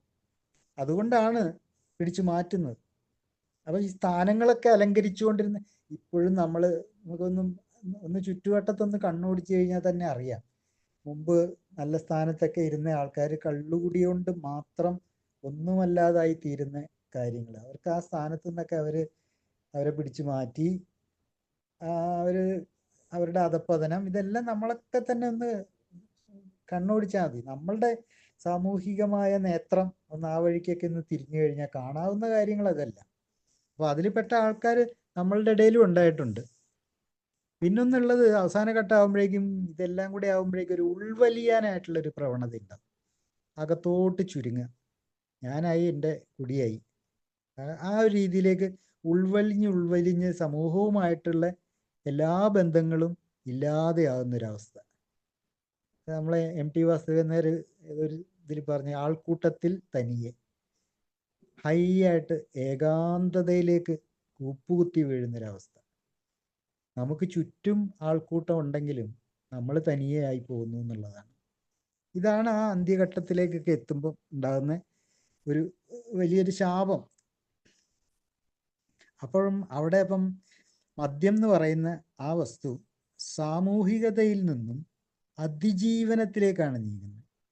സോഷ്യൽ ടു സർവൈവൽ എന്ന് പറയാം. കാരണം ഇതില്ലാതെ പറ്റില്ല എനിക്കൊന്നും, അങ്ങനെ ഒരു ചിന്തയിലേക്ക് വരിക. അതില്ലാതെ എനിക്ക് പറ്റില്ല, എന്ത് കാര്യത്തിനും അത് വേണം, എവിടെ പോകണമെന്ന് തോന്നിയാലും അത് വേണം, മദ്യമില്ലാതെ ഒരു കാര്യവും നടക്കില്ല എന്നുള്ള ഒരു തീർപ്പുകളിലേക്ക് എത്തുകയാണ്. അപ്പം അതാണ് പറഞ്ഞത്, അതുവരെ സാമൂഹികമായിരുന്ന സാധനം എൻ്റെ നിലനിൽപ്പിന് വേണ്ടി, എൻ്റെ അതിജീവനത്തിന് വേണ്ടിയുള്ള ഒരു അത്യാവശ്യ ഘടകമായിട്ട് മദ്യം മാറിക്കഴിയുന്നു. ഇനി നമുക്ക് പലപ്പോഴും കാണപ്പെടാത്ത ചില ആന്തരിക യാഥാർത്ഥ്യങ്ങൾ, എന്താ അതിന് പറയുക, അൺസീൻ ആയിട്ടുള്ള കുറച്ച് ഇന്നർ റിയാലിറ്റീസ് ഉണ്ട്. നമ്മൾ നേരത്തെ പറഞ്ഞു കഴിഞ്ഞു ഈ ഏകാന്തതയെ പറ്റി. പക്ഷെ ഇത് ആഴത്തിലുള്ളൊരു ഏകാന്തതയായിട്ട് മാറുന്നൊരു ഘട്ടമുണ്ട്. ഈ 3-ാം ഘട്ടവും കഴിഞ്ഞിട്ട് അധപ്പതനത്തിൻ്റെ നമ്മൾ പറയില്ല അടിതട്ടി എന്നൊക്കെ പറയുന്നത്, ആ സമയത്ത് ഒരു ആഴത്തിലുള്ളൊരു ഏകാന്തതയാണ് നമ്മളെ ചുറ്റും ഉള്ളത്. ആരുമില്ല, മദ്യവും ഞാനും മാത്രമാകുന്നൊരു സാധനം. കുടുംബമൊക്കെ ഉണ്ട്, സമൂഹം അതിൻ്റെ അപ്പുറത്തും ഉണ്ട്. എന്നിരുന്നാലും യാഥാർത്ഥ്യം എന്താ? ആരുമില്ല എന്നുള്ളത് തന്നെ. എവിടെയും ഞാൻ ചേരില്ല എന്നുള്ളൊരു തോന്നൽ. ഞാനൊന്നും ആരുമായിട്ടും ചേരില്ല. ആരുമായിട്ടും ചേരാത്തതാണോ, ആരും ചേർക്കാത്തതാണോ എന്നല്ല ഞാൻ ചിന്തിക്കുന്നത്. ഞാൻ ആരുമായിട്ടും ചേരില്ല. അത് തിരിച്ചിട്ട് ചിന്തിച്ചാൽ ആരും ചേർക്കാത്തതാണ് അതിൽ ഒരു കാര്യം, അല്ലാണ്ട് ഞാൻ ചേരാത്തത് മാത്രമല്ല. പിന്നെ മദ്യം ഇല്ലാതെ ഞാൻ ആരുമല്ല എന്നുള്ള ഒരു ഭയം കലർന്ന ചിന്ത, അതില്ലെങ്കിൽ ഞാനില്ല എന്നുള്ളത് തന്നെ. പിന്നെന്താ വരുന്നതെന്ന് വെച്ചാൽ കുറ്റബോധം, ഗിൽറ്റ് അടിക്കാൻ തുടങ്ങിക്കഴിഞ്ഞാൽ പിന്നെ നമ്മൾ തന്നെ നമ്മളുടെ കൊത്തിപ്പറിച്ച് തിന്നുന്നതിന് തുല്യത്. ഒരാളെ തന്നെ ഭക്ഷിക്കുന്നത് പോലെയാ ഈ ഈ പറഞ്ഞ കുറ്റബോധം നമ്മളിൽ പ്രവർത്തിക്കുക. സ്വയം കുറ്റപ്പെടുത്താൻ തുടങ്ങും. അതിൽ നിന്നും മറ്റുള്ളവരോട് മൊത്തത്തിലൊരു നീരസം ഉണ്ടായി വരിക. അതിൻ്റെ പിന്നിൽ ഈ അസൂയൊക്കെ ഉണ്ടാവും. അവരൊക്കെ നടക്കുന്നത് കണ്ടില്ലേ, എനിക്ക് എന്തുകൊണ്ട് അങ്ങനെ പറ്റുന്നില്ല, ഞാനെന്താ ഇങ്ങനെയായി പോയത്, ഈ വക ചിന്തകളൊക്കെ കയറി വരാൻ തുടങ്ങും. നമ്മൾ ഒരുപാട് ബന്ധങ്ങൾ കൊതിക്കുന്നുണ്ട്. ആ സമയത്തൊക്കെ ഒരുപാട് ബന്ധങ്ങൾ കൊതിക്കുന്നുണ്ട്. പക്ഷേ ബന്ധങ്ങൾ ഉണ്ടായി വരുമ്പോൾ തന്നെ അതിനെ നമ്മൾ അട്ടിമറിക്കുന്നുണ്ട്. അതാണ് ഈ രോഗലക്ഷണത്തിൻ്റെ ഒരു വല്ലാത്തൊരു കടുത്ത യാഥാർത്ഥ്യങ്ങൾ. നമ്മൾ വി നീഡ് റിലേഷൻഷിപ്സ്. നമ്മൾ മദ്യപാനിയുടെ ഭാഷയിൽ പറഞ്ഞ ക്രേവിങ് ഫോർ റിലേഷൻഷിപ്പ് എന്ന് പറയും. അതിനുവേണ്ടി ഉണ്ടാക്കിയെടുക്കാനായിട്ടൊക്കെ വലിയ ആഗ്രഹങ്ങളൊക്കെ ഉണ്ട്, പക്ഷെ പറ്റുന്നില്ല. ഉള്ള ബന്ധങ്ങൾ നമ്മൾ അട്ടിമറിച്ചുകൊണ്ടിരിക്കുകയാണ്.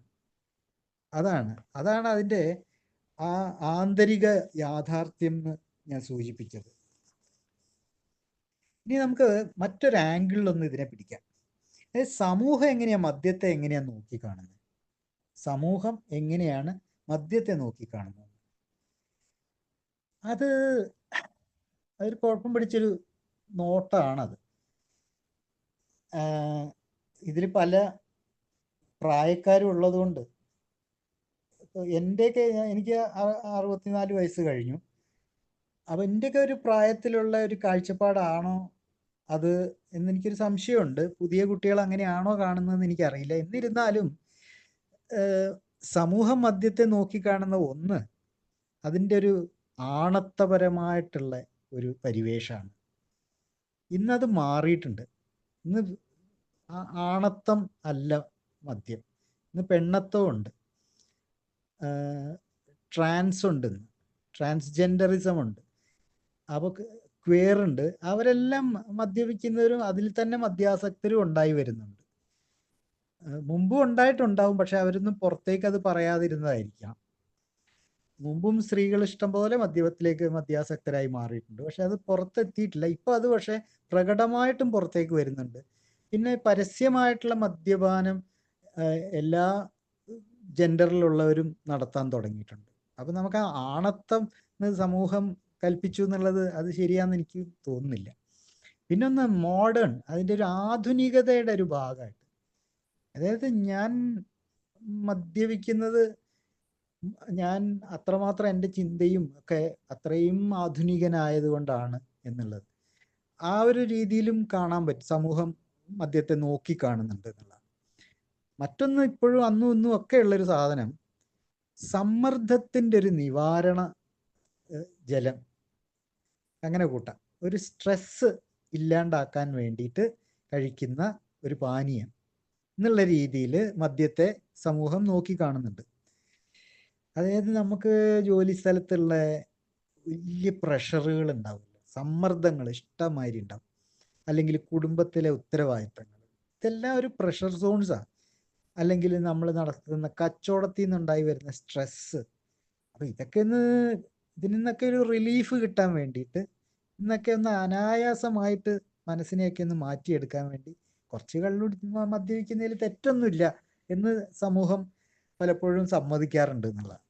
സമൂഹം അങ്ങനെ മദ്യത്തെ നോക്കി കാണാറുമുണ്ട്.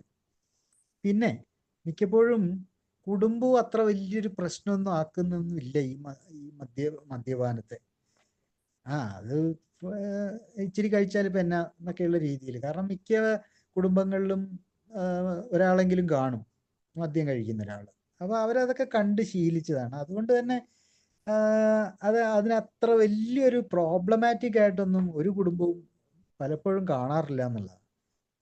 പിന്നെ ഈ നമ്മളെ സുഹൃത്ത് വലയം, ഈ ഫ്രണ്ട്സിൻ്റെ ഒരു സർക്കിള്, അവരെപ്പോഴും പ്രോത്സാഹിപ്പിക്കുന്ന ഒരു കാര്യമാണ്, നമുക്ക് ബടാ ഒന്ന് കൂടണ്ടേ. അപ്പൊ ഈ കൂടാനും സമ്മർദ്ദം കുറയ്ക്കാനും എല്ലാം മദ്യത്തെ നല്ലൊരു വസ്തുവായിട്ട് സമൂഹം നോക്കി കാണുന്നുണ്ട് എന്നുള്ളത് ഇതിൻ്റെ ഒരു മറുപുറമാണ്. കാരണം നമ്മൾ പോലെയുള്ള ഹതഭാഗ്യരാണ്, രോഗികളായിട്ടുള്ള ആൾക്കാർ തുച്ഛമാണ്. വളരെ കുറച്ച് പേരെ ഉള്ളൂ. എനിക്ക് എത്രത്തോളം കണക്ക് ശരിയാണെന്നറിയില്ല. പണ്ടൊക്കെ എയിൽ കേൾക്കുന്നൊരു കണക്കാണ് 100 പേര് മദ്യപിച്ചാൽ 15 പേർക്കാണ് ഈ രോഗബാധിതരാകുന്നത് എന്നൊരു കണക്ക് എപ്പോഴും പലരും പറഞ്ഞു കേൾക്കാറുണ്ട്. എനിക്ക് അതിൻ്റെ ശാസ്ത്രീയമായിട്ടുള്ള കൃത്യത എന്താണെന്നൊന്നും അത്ര ഉറപ്പൊന്നുമില്ല. എന്നാലും ഏകദേശം അത് അങ്ങനെയൊക്കെ തന്നെയാണ്. 100 പേര് കഴിച്ചാൽ 15 പേർക്കാണ് ഇത് രോഗമായിട്ട് മാറുന്നത് എന്നുള്ളതാണ്. അപ്പോൾ ബാക്കിയുള്ള 85 ആൾക്കും ഇതൊക്കെ സമൂഹത്തിന് പ്രശ്നം വരുന്നില്ല. അങ്ങനെ വരുമ്പോഴാണ് ഈവൻ നമ്മളെപ്പോലുള്ളവരുടെ അമിതം അത് സാധാരണമാവുന്നു എന്നുള്ള അവിടെയാണ് ആപത്ത് കിടക്കുന്നത്. നമ്മളെ എക്സസ് ആയിട്ട് നമ്മളെപ്പോലെയുള്ള ഈ ആൽക്കഹോളിക്സ്, മദ്യാസക്തര് അമിതമായിട്ട് മദ്യം കഴിക്കുന്ന സമയത്ത് അതിനെപ്പോലും സാധാരണമായിട്ട് കാണാനായിട്ടുള്ള ഒരു പ്രവണത സമൂഹത്തിനുണ്ട്. കാരണം വല്ലപ്പോഴും ഓവറായാൽ സാരമില്ല, വല്ലപ്പോഴും അല്ലേ, ഒന്ന് ഓവറായാലും വലിയ കുഴപ്പമൊന്നുമില്ല എന്നുള്ളത്. ഈ സാരമില്ല എന്നുള്ള വാക്കിൻ്റെ അകത്തുനിന്ന് ആ സാരം എന്നുള്ള ഭാഗം മാത്രം എടുത്താൽ, സാരം എന്ന് പറയുന്ന അതിൻ്റെ എസെൻസ് അങ്ങോട്ട് എടുത്തു കഴിഞ്ഞാൽ ഞാനും നിങ്ങളും അടങ്ങുന്ന നമ്മുടെ സാരം എന്ന് പറയുന്നത് മദ്യാസക്തൻ എന്നുള്ള ആ ഒരു ഐഡന്റിറ്റി, ആ ഒരു സ്വത്വം തന്നെയാണ് നമ്മളെയൊക്കെ സാരം എന്ന് പറയുന്നത്. പിന്നെ അടുത്തൊരു പ്രശ്നം എന്താണെന്ന് വെച്ചാൽ ഒരു സോഷ്യൽ സ്പ്ലിറ്റ് നടക്കുന്നതായിട്ട് നമുക്ക് അനുഭവപ്പെടും. ഒരു സാമൂഹികമായിട്ടുള്ളൊരു വിഭജനം. അതെന്താന്ന് വെച്ച് കഴിഞ്ഞാൽ ഒരേ സമയത്ത് നമുക്ക് ഒരു പബ്ലിക് ഇമേജ്, ഓക്കെ, ഒരു പൊതു എന്താ പറയുക, ഇമേജ് എന്താ, ഒരു പൊതു പ്രതിച്ഛായ എന്ന് പറയാം. ഒരു പൊതു പ്രതിച്ഛായ, അത് മാന്യനായിട്ടുള്ള നല്ല നല്ല മാന്യമായിട്ടുള്ള ജോലിയൊക്കെ ചെയ്യുന്നയാൾ, നല്ല കുടുംബമൊക്കെ നന്നായിട്ട് നോക്കുന്നുണ്ട്, നല്ല മകനാണ്, നല്ല അച്ഛനാണ്, നല്ല ആങ്ങളെയാണ്, ആ ഒരു പൊതു ഇമേജ്. ഇതിൻ്റെ ഓപ്പോസിറ്റ് സൈഡിൽ ഒരു പ്രൈവറ്റ് റിയാലിറ്റി ഉണ്ടെന്നുള്ള ഒരു സ്വകാര്യമായ യാഥാർത്ഥ്യം. അതായത് മദ്യാസക്തനാണ്, ഒറ്റയ്ക്കാണ് കഴിക്കുന്നത്, ഒളിച്ചാണ് കഴിക്കുന്നത്, അതൊരു പ്രൈവറ്റ് ആയിട്ടുള്ള ഒരു യാഥാർത്ഥ്യമാണ്. ഇത് രണ്ടും തമ്മിലുള്ള ഒരു ഒരു കൂടിച്ചേരായ്മയുണ്ട്. ഒരേ സമയത്ത് നമ്മൾ ഒരു സാമൂഹിക വിഭജനം നമ്മുടെ ഉള്ളിൽ നടക്കുന്നൊരു കാര്യമാണ്. അതായത് പൊതുപ്രതിച്ഛായയും സ്വകാര്യ യാഥാർത്ഥ്യവും തമ്മിലുള്ള കൂട്ടിമുട്ടുന്ന സമയത്തുണ്ടാകുന്ന ആ പ്രശ്ന മേഖല. ഇത് കൂടാതെ നമുക്ക് കുറച്ചുകൂടെ, ഇത് ഇപ്പോൾ ജ്വാലയായതുകൊണ്ട് ധൈര്യമായിട്ട് പറയാം, നമ്മുടെ ഒരു ഇന്ത്യൻ സമൂഹത്തിലെ, കാരണം ഇവിടെ എല്ലാം ഇന്ത്യക്കാർ തന്നെ ഉള്ളൂ എന്ന് എനിക്ക് തോന്നുന്നു, ഇന്ത്യൻ സമൂഹത്തിലെ ചില ചില ചില സമ്മർദ്ദ സ്ഥാനങ്ങളുണ്ട്, പ്രഷർ സോൺസ് എന്ന് വിളിക്കാം. അതും ഈ ഇതുമായിട്ട് ഈ സാമൂഹ്യമായിട്ടുള്ള കാര്യങ്ങളുമായിട്ട് ബന്ധപ്പെടുത്താൻ സാധിക്കും. എന്താണ് ഈ സമ്മർദ്ദ സ്ഥാനങ്ങൾ? അതായത് പൊതുവെ പറയുകയാണെങ്കിൽ ഈ വിവാഹമോചനം നിരുത്സാഹപ്പെടുത്തുന്ന ഒരു സമൂഹമാണ് ഇവിടെയുള്ളത്. അത് ശരി, ഡൈവോഴ്സ് ഒന്നും ശരിയല്ലാത്ത കാര്യം, കഴിയാവുന്നത് ഒഴിവാക്കുക അല്ലേ? അങ്ങനെയാണല്ലോ നമ്മൾ. ഞാനിപ്പം എൻ്റെ ഇപ്പോഴത്തെ ജോലി സൈക്കോളജിസ്റ്റ് ആയതുകൊണ്ട് ഒരുപാട് കേസുകെട്ടുകൾ ഇതുപോലെ വരാറുണ്ട്. പിന്നെ ഞങ്ങൾ കോടതിയിലൊക്കെ പോകുന്ന സമയത്ത് ഈ വിവാഹമോചനത്തിനായിട്ട് കടലാസും ഒക്കെ കൊടുത്ത് കൺസെൻ്റൊക്കെ കൊടുത്ത ആൾക്കാർ അവിടെ വരാറുണ്ട്. അപ്പോൾ അവർക്ക് അവസാന കൈ എന്നുള്ള രീതിയിൽ ഞങ്ങളെ പോലുള്ള സൈക്കോളജിസ്റ്റുകളെ ഇരുത്തിയിട്ട് 1 മണിക്കൂർ ഒരു സെഷനൊക്കെ നടത്തും. ഇത് 1 മണിക്കൂറിൻ്റെ ഒന്നും ആവശ്യം വരുന്നില്ല. അവരെല്ലാം തീരുമാനിച്ച് ഉറപ്പിച്ച് വരുന്നവരായിരിക്കും. അവർക്ക് ആകെ ആവശ്യം നമ്മുടെ സീലും ഒപ്പും മാത്രമായിരിക്കും. അതങ്ങോട്ട് ഇട്ട് കൊടുക്കും, കാശും വാങ്ങും, പോരുന്നതായിട്ടുള്ളൂ പരിപാടി. കാരണം അവിടെ ഒന്നും നടക്കില്ല. നമുക്ക് തന്നെ അറിയാം, വെറുതെ അവരുടെ സമയവും എൻ്റെ സമയവും എല്ലാം കളയുന്ന ഒരു വ്യായാമമാണത്. പക്ഷേ വിവാഹമോചനത്തെ പൊതുവെ നിരുത്സാഹപ്പെടുത്തുന്ന ഒരു ഇന്ത്യൻ സമൂഹത്തിൻ്റെ ഒരു പ്രവണതയാണ്. ഇതൊരു സമ്മർദ്ദ സ്ഥാനമാണ്, നമ്മളിങ്ങനെ കണക്കാക്കാം. അതായത് ഒരു മദ്യാസക്തനെ സഹിച്ച് കൊണ്ട് നടക്കുന്ന ഒരു ഭാര്യ, അവൾക്കൊരു വിവാഹമോചനം ലഭിച്ചാൽ ഈ പണ്ടാരക്കാലിൻ്റെ അടുത്ത് നിന്ന് രക്ഷപ്പെട്ടു പോട്ടെ എന്നുള്ള രീതിയിൽ പോലും സമൂഹം കാണില്ല. അയാൾ കുടിച്ച് നടക്കുന്നവനാണ് എന്നുള്ളത് സമൂഹം അംഗീകരിക്കും. പക്ഷെ അതും പറഞ്ഞുകൊണ്ട് അവൾക്കിപ്പം ഉടനെ വിവാഹമോചനവും വാങ്ങിയിട്ട് പോകേണ്ട വല്ല കാര്യമുണ്ടോ? അവിടെയാണ് ഇന്ത്യൻ സമൂഹത്തിന്റെ സഹനം എന്ന് പറയുന്ന ഒരു ആസ്പെക്റ്റ് കളിക്കുന്നത്. അതായത് സഹിച്ചൂടെ എന്നുള്ളൊരു ചോദ്യമാണ് സമൂഹം ചോദിക്കുക. കുറച്ചുകൂടെ സഹിച്ചാൽ എന്നാ, നമ്മളൊക്കെ കേട്ട് കാണും അതൊക്കെ. ആ കൊച്ചിന് ഇച്ചിരിയും കൂടെ ഒന്ന് സഹിച്ച് അവിടെ അവൻ്റെ കൂടെ അങ്ങ് കഴിഞ്ഞാൽ പോരെ എന്നൊക്കെ. ഇത് കൂടാതെ ഈ പ്രശ്നങ്ങൾ കൂടുതൽ കാലം സഹിക്കുന്ന ഒരു സമൂഹം കൂടിയാണ് നമുക്കുള്ളത്. ഈ മദ്യാസക്തനെ സംബന്ധിച്ചിട്ട് അവൻ ഉണ്ടാക്കി വയ്ക്കുന്ന പ്രശ്നങ്ങൾ കുറെ കാലം സഹിക്കുന്നുണ്ട് ഈ കുടുംബവും സമൂഹവും. പിന്നെ ഉള്ളത് എന്താന്ന് വെച്ച് കഴിഞ്ഞാൽ മറ്റുള്ളവരെന്ത് വിചാരിക്കും എന്നുള്ള ഒരു ഇത്. അതായത് നാട്ടുകാരെന്ത് പറയും, ഇവനെ നമ്മളിപ്പോൾ ശരി ഒരു റീഹാബ് സെൻറ്ററിലേക്ക് കൊണ്ടാക്കുക എന്നൊക്കെ തീരുമാനിച്ചു കഴിഞ്ഞാൽ നാട്ടുകാർ കേട്ടാൽ മോശമല്ലേ? ഇത് പണ്ട് പറയുന്ന പോലെയാ. പണ്ടൊക്കെ നമ്മുടെയൊക്കെ മാമന്മാരും അമ്മമാരും അപ്പൂപ്പന്മാരും ഒക്കെ തലയിൽ മുണ്ടിട്ട് കള്ള് ഷാപ്പിൽ പോകുന്ന ഒരു പരിപാടി ഉണ്ട്. ഇത് മദ്യാസക്തി എന്ന് പറഞ്ഞ രോഗത്തിൽ നിന്ന് രക്ഷ നേടാൻ വേണ്ടിയിട്ട് ഒരു ആശുപത്രിയിലേക്ക് അഡ്മിറ്റ് ചെയ്യാൻ തലയിൽ മുണ്ടിട്ട് പോകുക എന്ന് പറഞ്ഞൊന്ന് ആലോചിച്ച് നോക്കി. ഇത് സമൂഹം ഉണ്ടാക്കുന്ന ഒരു സ്റ്റിഗ്മയാ, ഒരു ചീത്ത പ്രവണതയത്. അതായത് അത് മറ്റൊരു സമ്മർദ്ദ സ്ഥാനമാണ് മദ്യാസക്തനെ സംബന്ധിച്ച്. അവനൊന്നും നന്നാവാൻ പോലും സമ്മതിക്കാത്തത്. അപ്പോഴും രഹസ്യാത്മകത അവിടെ ഉണ്ടാവണം. നാട്ടുകാരെന്ത് പറയും എന്നുള്ള തോന്നലാണ് കുടുംബക്കാർക്കുണ്ടാവുക. അതുകൊണ്ട് പലപ്പോഴും പലർക്കും ഒരു റീഹാബ് സെന്ററിൽ എത്താനുള്ള അവസരം പോലും ഇല്ലാണ്ടാവുന്നുണ്ട് ഈ നാട്ടുകാരെ പേടിച്ചിട്ട്. നാട്ടുകാരെന്ന് പറയുമ്പം സമൂഹമല്ലേ. സമൂഹത്തെ പേടിച്ചിട്ട് അവനെ റീഹാബ് സെന്ററിൽ എത്താൻ ഉള്ള സമയത്ത് എത്താതെ വരുന്നുണ്ട്. അവൻ കുടിച്ച് പിന്നെയും നടന്നോളൂ, അതിന് പ്രശ്നമൊന്നുമില്ല. ഒരാള് കുടിച്ച് വൃത്തിയായിട്ട് നടക്കുന്നതിൽ സമൂഹം അത് വേറൊരു സ്ഥാനം അവന് കൊടുത്തിട്ടുണ്ട്. പക്ഷെ അവൻ നന്നാവാനായിട്ട് ഒരു റീഹാബ് സെന്ററിലേക്ക് അവനെ കൊണ്ടുപോയി എന്ന് പറയുമ്പോഴേക്കും അത് ഏതാണ്ട് ഒരു അയ്യോ അതൊരു സുഖമില്ലാത്ത കാര്യമായിട്ടാണ് കാണുക.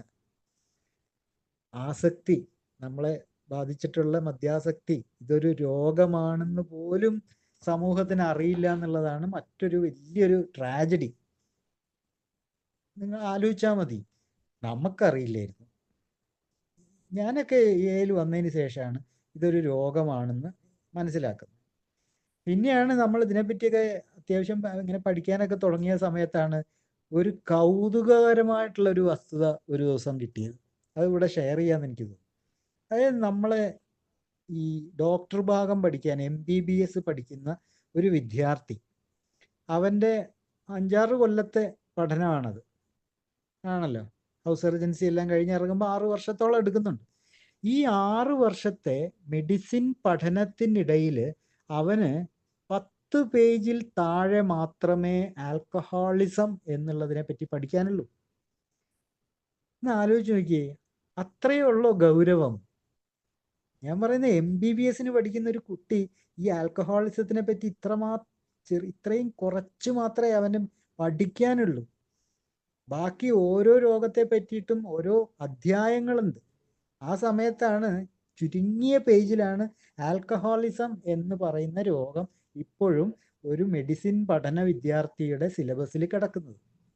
അപ്പൊ തന്നെ നമുക്ക് മനസ്സിലായല്ലോ സമൂഹം എന്തുമാത്രം പുറകോട്ടാണ് ഈ ഒരു മദ്യാസക്തനെ രക്ഷപ്പെടുത്തുന്ന കാര്യത്തിൽ എന്നുള്ളത്. ഞാൻ ഇതിങ്ങനെ ഒരു സാന്ദർഭികമായിട്ട് പറഞ്ഞു എന്ന് മാത്രമേ ഉള്ളൂ. നമ്മൾ അറിഞ്ഞിരിക്കണമല്ലോ ഈ കാര്യങ്ങളൊക്കെ. ഇതുപോലെ തന്നെയാണ് ഇതൊരു രോഗമാണെന്നുള്ള കാര്യം ഏറ്റവും അറിഞ്ഞിരിക്കേണ്ടവർ പോലും പലപ്പോഴും ഇതറിയുന്നില്ല. ഉദാഹരണം, ഇപ്പോഴൊക്കെ ഇറങ്ങുന്ന പല ഡോക്ടർ കുട്ടികൾക്കും ഈ ആൽക്കഹോളിസം എന്താണെന്നുള്ളതൊന്നും അവർക്ക് വലിയ പിടുത്തമൊന്നും ഇല്ല എന്നുള്ളതാണ്. അവരിപ്പോഴും അത് ഒരു സാധാ മട്ടിൽ കണ്ട് അതിന് 2 എന്താ പറയുക ലിബ്രിയം എഴുതി കൊടുക്കുന്നു. ഇപ്പം മറ്റേതൊന്നും ഇപ്പോൾ ആരും എഴുതി കൊടുക്കാറില്ല. നമ്മളൊക്കെ എന്താണ് അതിന് പറയുന്നത്, ഡയാസൾഫ്രാം നിർത്തി വെച്ചിട്ടുണ്ട് ഇപ്പം. മുമ്പ് അതൊക്കെ കൊടുത്തിട്ട് ഇങ്ങനെ ഈ മയക്കി കിടത്തുക എന്നുള്ളൊരു പരിപാടിയാണ്, മയക്ക് വെടി കൊടുക്കുക എന്നുള്ളത്. ഇതൊക്കെ അമേരിക്കയിലൊക്കെ എന്നോ നിർത്തിയ മരുന്ന് ഇവിടെ കഴിഞ്ഞ കാലം വരെ കേരളത്തിലൊക്കെ കൊടുത്തോണ്ടിരുന്നൊരു മരുന്നാണ് ഡയാസൾഫ്രാം. അത് കഴിച്ചിട്ട് റിക്കവറിയിലേക്ക് എത്തിയവരും ഉണ്ട് കേട്ടോ. കാരണം എന്താന്ന് വെച്ചാൽ തൂങ്ങി നടക്കും, ഒന്നിനും പറ്റാത്ത പച്ചക്കറി പോലെ ഒരു ജീവിതം നയിച്ചുകൊണ്ട് ഏലൂടെ തന്നെ സഞ്ചരിക്കുന്ന ഒരുപാട് പേരെ എനിക്ക് അറിയായിരുന്നു ആ കാലത്തൊക്കെ. അപ്പോൾ അവരും പറയുന്നത് എന്തെന്നാ ഇങ്ങനെ ഇതിൽ നല്ല കുടിച്ചാൽ പോരെ. കാരണം അവരുടെ എല്ലാ ജീവിതത്തിൻ്റെ എല്ലാ ഭാഗങ്ങളും ഇല്ലാതെയാവുക. ഈ മയക്കം, ഈ ചുണയില്ലായ്മ, ഇതല്ലല്ലോ ഏലൂടെ സഞ്ചരിക്കുന്ന ഒരാളുടെ പ്രധാനപ്പെട്ട ഒരു നേട്ടം എന്ന് പറയുന്നത് അവൻ്റെ പ്രസരിപ്പാണ്. അവന് ജീവിതത്തിൽ ഉണ്ടാകുന്ന അവൻ്റെ ആ കാഴ്ചയാണ് മാറുന്നത്. അവൻ്റെ കാഴ്ചപ്പാട് മാറുന്ന സമയത്ത് അവനുണ്ടാകുന്ന ഒരു പ്രസരിപ്പ്, അവൻ്റെ മുഖത്തുണ്ടാകുന്ന ഒരു ശോഭ, ഇതൊക്കെയാണ് നമ്മൾ എന്ന് പ്രതീക്ഷിക്കുന്നത്. പകരം ഈ ഡയാസൾഫ്രാം പോലെയുള്ള വിപത്ത് പിടിച്ച മരുന്നുകളും കൊടുക്കുന്ന റീഹാബ് സെൻറ്റേഴ്സ് ഇഷ്ടംപോലെ ഉണ്ടായിരുന്നു ഇവിടെ. ഇപ്പോൾ ഇല്ല എന്നാണ് പറയുന്നത്. അത് അന്വേഷിച്ച് നോക്കണം. നീ അത് വേറെ വല്ലതും കലക്കി കൊടുക്കുന്നുണ്ടോ എന്നറിയില്ല.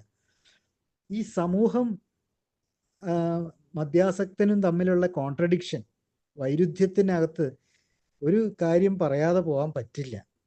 അതെന്താന്ന് വെച്ച് കഴിഞ്ഞാൽ അത് പുതുതായി മുളച്ചു വരുന്ന റീഹാബ് സെൻറ്ററുകളെ പറ്റിയിട്ടാണ്.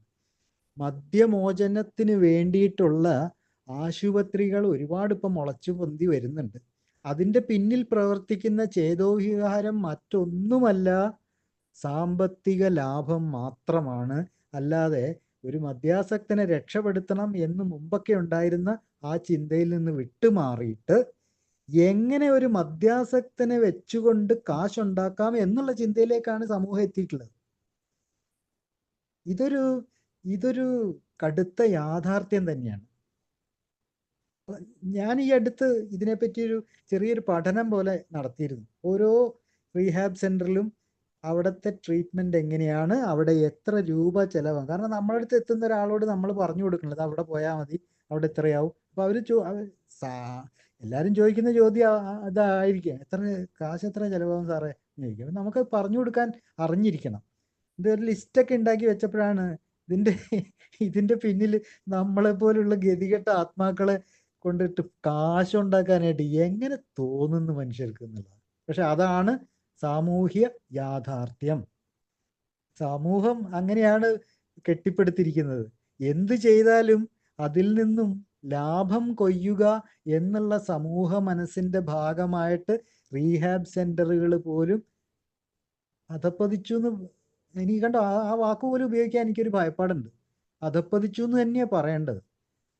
കാര്യം ഞാനൊക്കെ പോയ റീഹാബ് സെൻറ്ററിൽ അവിടെ ഈ ചിന്തകളൊന്നും ഇല്ലായിരുന്നു. എന്നെ വിറ്റ് കാശാക്കണമെന്ന് അവർക്ക് തോന്നിയിട്ടില്ല.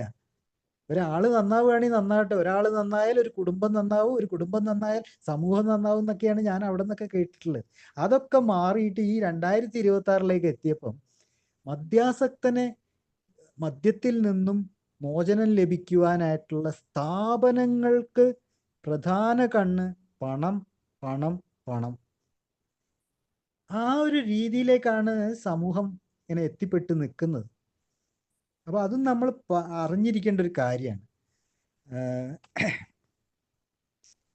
പിന്നെ ഇനി നമുക്ക് സമയമായിക്കൊണ്ടിരിക്കുന്നു. മദ്യാസക്തൻ്റെ ഒരു സാമൂഹ്യ സ്ഥാനത്തെ പറ്റിയിട്ട് നമുക്കൊന്ന് പെട്ടെന്നൊന്ന് ഓടിച്ചു പോകാം. സാമൂഹ്യ സ്ഥാനം എന്നാണ് ഞാൻ ഉദ്ദേശിക്കുന്നത്. മദ്യാസക്തൻ ശാരീരികമായിട്ട് ഒറ്റപ്പെടുന്നില്ലെങ്കിലും സാമൂഹികമായിട്ടാണ് അവൻ ഒറ്റപ്പെടുന്നത്. കാരണം അവൻ എപ്പോഴും കുടുംബത്തോടൊപ്പമൊക്കെ തന്നെയായിരിക്കും ജീവിക്കുന്നത്, എന്നാൽ വൈകാരികമായിട്ട് അവൻ ഒറ്റപ്പെടുന്നുണ്ട്. അത് തീരുമാനങ്ങൾ എടുക്കുന്നതിൽ അവന് പങ്കില്ലാതെ വരും. കാരണം ഈ സമൂഹത്തിലുണ്ടാകുന്ന ഏത് കാര്യത്തിനും ഒരു തീരുമാനം എന്നൊക്കെ ഉണ്ടല്ലോ. ഒന്നും വേണ്ട, ഒരു ചെറിയ പ്രദേശത്ത് ഒരു ഓവുചാൽ നിർമ്മാണം, അത് അവിടെയുള്ളവരെല്ലാവരും കൂടെയുള്ള ഒരു തീരുമാനത്തിൻ്റെ ഭാഗമായിട്ടായിരിക്കും അതൊക്കെ നടത്തപ്പെടുക. അതിലൊന്നും ഒരു മദ്യാസക്തന് ഒരു പങ്കുമില്ല എന്നുള്ള, അടുപ്പിക്കില്ലല്ലോ. പിന്നെ ആചാരങ്ങളിൽ ഒട്ടും സ്ഥാനമില്ലാതെയാവും. സ്വന്തം മകളുടെ കല്യാണമായിരിക്കും, എന്നാലും ഭയപ്പാടായിരിക്കും ഏത് കോലത്തിലാണ് ഇത് ഞാൻ കയറി വരിക എന്നുള്ള പേടിയുണ്ടാകും കുടുംബക്കാർക്ക്. അതുകൊണ്ട് അതെല്ലാം നമുക്ക് നഷ്ടപ്പെട്ടുകൊണ്ടിരിക്കുക. സമൂഹം, മുമ്പ് നമ്മൾ പറഞ്ഞു, സമൂഹം ഏർപ്പെടുത്തുന്ന ഒരുപാട് സെൻസറിങ് ഉണ്ട് ഒരു മദ്യാസക്തനെ സംബന്ധിച്ചിടത്തോളം. പിന്നെ ബഹുമാനം എന്ന് പറഞ്ഞ സാധനമേ സമൂഹത്തിൽ നിന്ന് നമുക്ക് കിട്ടാൻ സാധ്യതയില്ല. പിന്നെ സാമ്പത്തിക കാര്യങ്ങളിൽ ഇടപെടത്തില്ല. പിന്നെ പലപ്പോഴും ഉണ്ടല്ലോ, മദ്യാസക്തനായിട്ടുള്ള ഒരു അടുപ്പത്തിന്റെ പേരിലൊന്നും അല്ല, ഒരു കടമയുടെ പേരിലാണ് പലപ്പോഴും ഓരോ കല്യാണത്തിനൊക്കെ ക്ഷണിക്കപ്പെടുന്നത് എന്നുള്ളതാണ്. കൂടുതൽ കാര്യങ്ങൾ നമ്മളെക്കാൾ കൂടുതലായിട്ട് നമ്മുടെ അയൽക്കാർക്കറിയാം ഒരു മദ്യാസക്തനെ കുറിച്ച്. അവര് രഹസ്യമായിട്ട് ഈ ദുഷിപ്പൊക്കെ പറഞ്ഞു നടക്കും. കുടുംബക്കാരും അവരും അടക്കം പറയും. പുറമേ ഭയങ്കര സഹതാപമൊക്കെ ആയിരിക്കും, പക്ഷെ ഉള്ളുകൊണ്ട് ചിലപ്പോൾ സന്തോഷിക്കുന്നവരായിരിക്കും കൂടുതലും. അപ്പോൾ ഇത്രയൊക്കെ നമ്മൾ പറയുമ്പോഴും ഈ സാമൂഹികമായിട്ടുള്ള മദ്യാസക്തന്റെ ഈ ഗതികെട്ടൊരവസ്ഥ, അവിടെ നിന്നെല്ലാം വരുന്നൊരു വ്യത്യാസം പറഞ്ഞു നിർത്താം. അതായത് നമ്മൾ ഒന്നെടുത്ത് നോക്കിയാൽ മതി, ആൽക്കഹോളിക്സ് അനോണിമസിലുള്ള ആൾക്കാർ, എത്രയോ ആൾക്കാർ ഇന്ന് സാമൂഹിക സ്ഥാനങ്ങളിൽ ഉണ്ട് എന്നുള്ളത് ഒന്ന് പരിശോധിച്ചാൽ അറിയാം. നമ്മളെ അനോണിമിറ്റി കാരണം നമ്മളതൊന്നും പുറത്ത് പറയാറില്ല, പക്ഷേ നമുക്ക് അറിയുന്ന എത്രയോ ആൾക്കാരുണ്ട് സമൂഹത്തിൽ വലിയ വലിയ സ്ഥാനങ്ങളിലേക്ക് എത്തുന്ന ആൾക്കാർ. എന്തുകൊണ്ടാണ് ഈ നഷ്ടപ്പെട്ട വിശ്വാസം തിരിച്ചു പിടിക്കുന്നത് കൊണ്ടല്ലേ ഇത്? അതെങ്ങനെയാ തിരിച്ചു പിടിക്കപ്പെടുന്നത്? അവൻ സുബോധവാനായി നിൽക്കുന്നതുകൊണ്ടല്ലേ. അവൻ എങ്ങനെയാണ് സുബോധവാനായി നിൽക്കുന്നത്? അവൻ ആൽക്കഹോളിക്സ് അനോണിമസിലൂടെ സഞ്ചരിക്കുന്നതുകൊണ്ടല്ലേ. അങ്ങനെയൊക്കെ ആലോചിച്ച് വരുന്ന സമയത്ത് നമുക്ക് അഭിമാനിക്കാനായിട്ട് എത്ര ആൾക്കാരുള്ളതെന്നറിയാം. സമൂഹത്തിൻ്റെ ഉന്നത സ്ഥാനത്ത് നിൽക്കുന്ന എത്രയോ ആൾക്കാർ മദ്യത്തിൽ നിന്നും രക്ഷ പ്രാപിച്ച് അവർ ഉന്നതങ്ങളിലേക്കാണ് കുതിക്കുകയാണ്. അപ്പം ആ ഒരു വല്ലാത്തൊരു സന്തോഷം തരുന്നൊരു കാര്യമാണ് ആ ഒരു ആസ്പെക്റ്റ് നോക്കുമ്പോൾ. അവിടെയൊക്കെയാണ് ഞാനിപ്പം നടന്നുകൊണ്ടിരിക്കുന്ന ഈ പാത എന്തുകൊണ്ടും അനുയോജ്യമാണ്, എന്തുകൊണ്ടും എനിക്ക് ഗുണം മാത്രം നൽകുന്ന ഒരു പാതയാണ് എന്ന് മനസ്സിലാക്കുന്നത്. ഞാൻ എൻ്റെ എക്സാമ്പിൾ തന്നെ എടുത്താൽ, ഓരോരുത്തരും അവരവരെ തന്നെ എക്സാമ്പിളാക്കി എടുത്താൽ മതി. നിർത്തിക്കഴിഞ്ഞാൽ നമുക്ക് ഈ ഇടുപിടേന്നൊന്നും പോയിട്ട് പഴയ സ്ഥാനങ്ങളൊന്നും നേടാനൊന്നും നിൽക്കണ്ട. കുറച്ച് ക്ഷമാശീലത ആയിട്ട് തന്നെ പയ്യെ പയ്യെ ഇത് വന്നോളും. കാരണം ഞാൻ മുമ്പേ പറഞ്ഞു, സമൂഹം എന്ന് പറയുന്നത് ഒരു നല്ല നിരീക്ഷകനാണ്. സമൂഹം കണ്ണു തുറന്നാണ് എപ്പോഴും നിൽക്കുന്നത്. അവന് ഒരാൾ ചീത്തയാവുന്നതും പെട്ടെന്ന് മനസ്സിലാവും.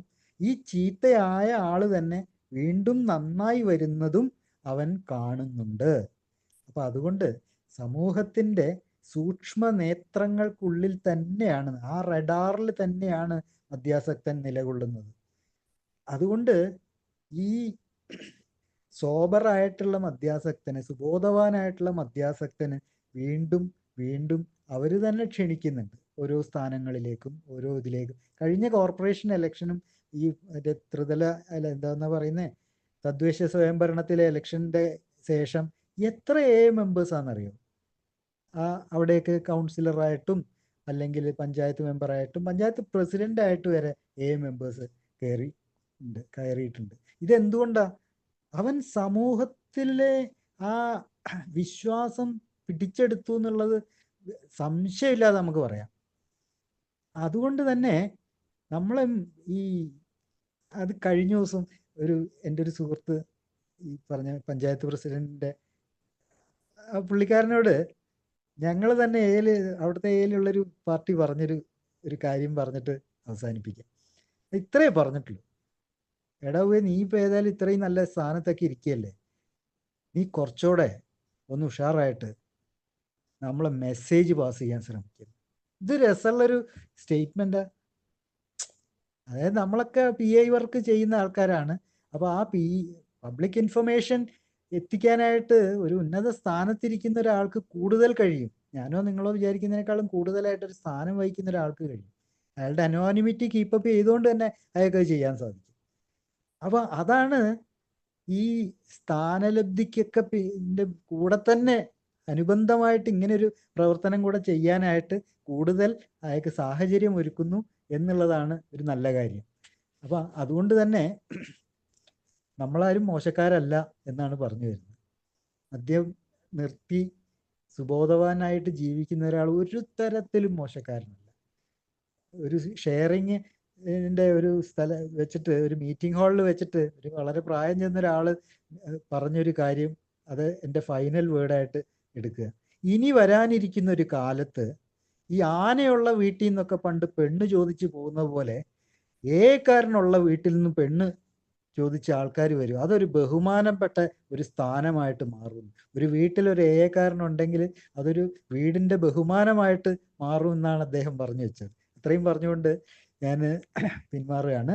എല്ലാവർക്കും സുബോധത്തിൻ്റെ നല്ലൊരു ദിവസം ആശംസിക്കുന്നു. Thank you. Thank you Baiju ചേട്ടാ, താങ്ക് യു.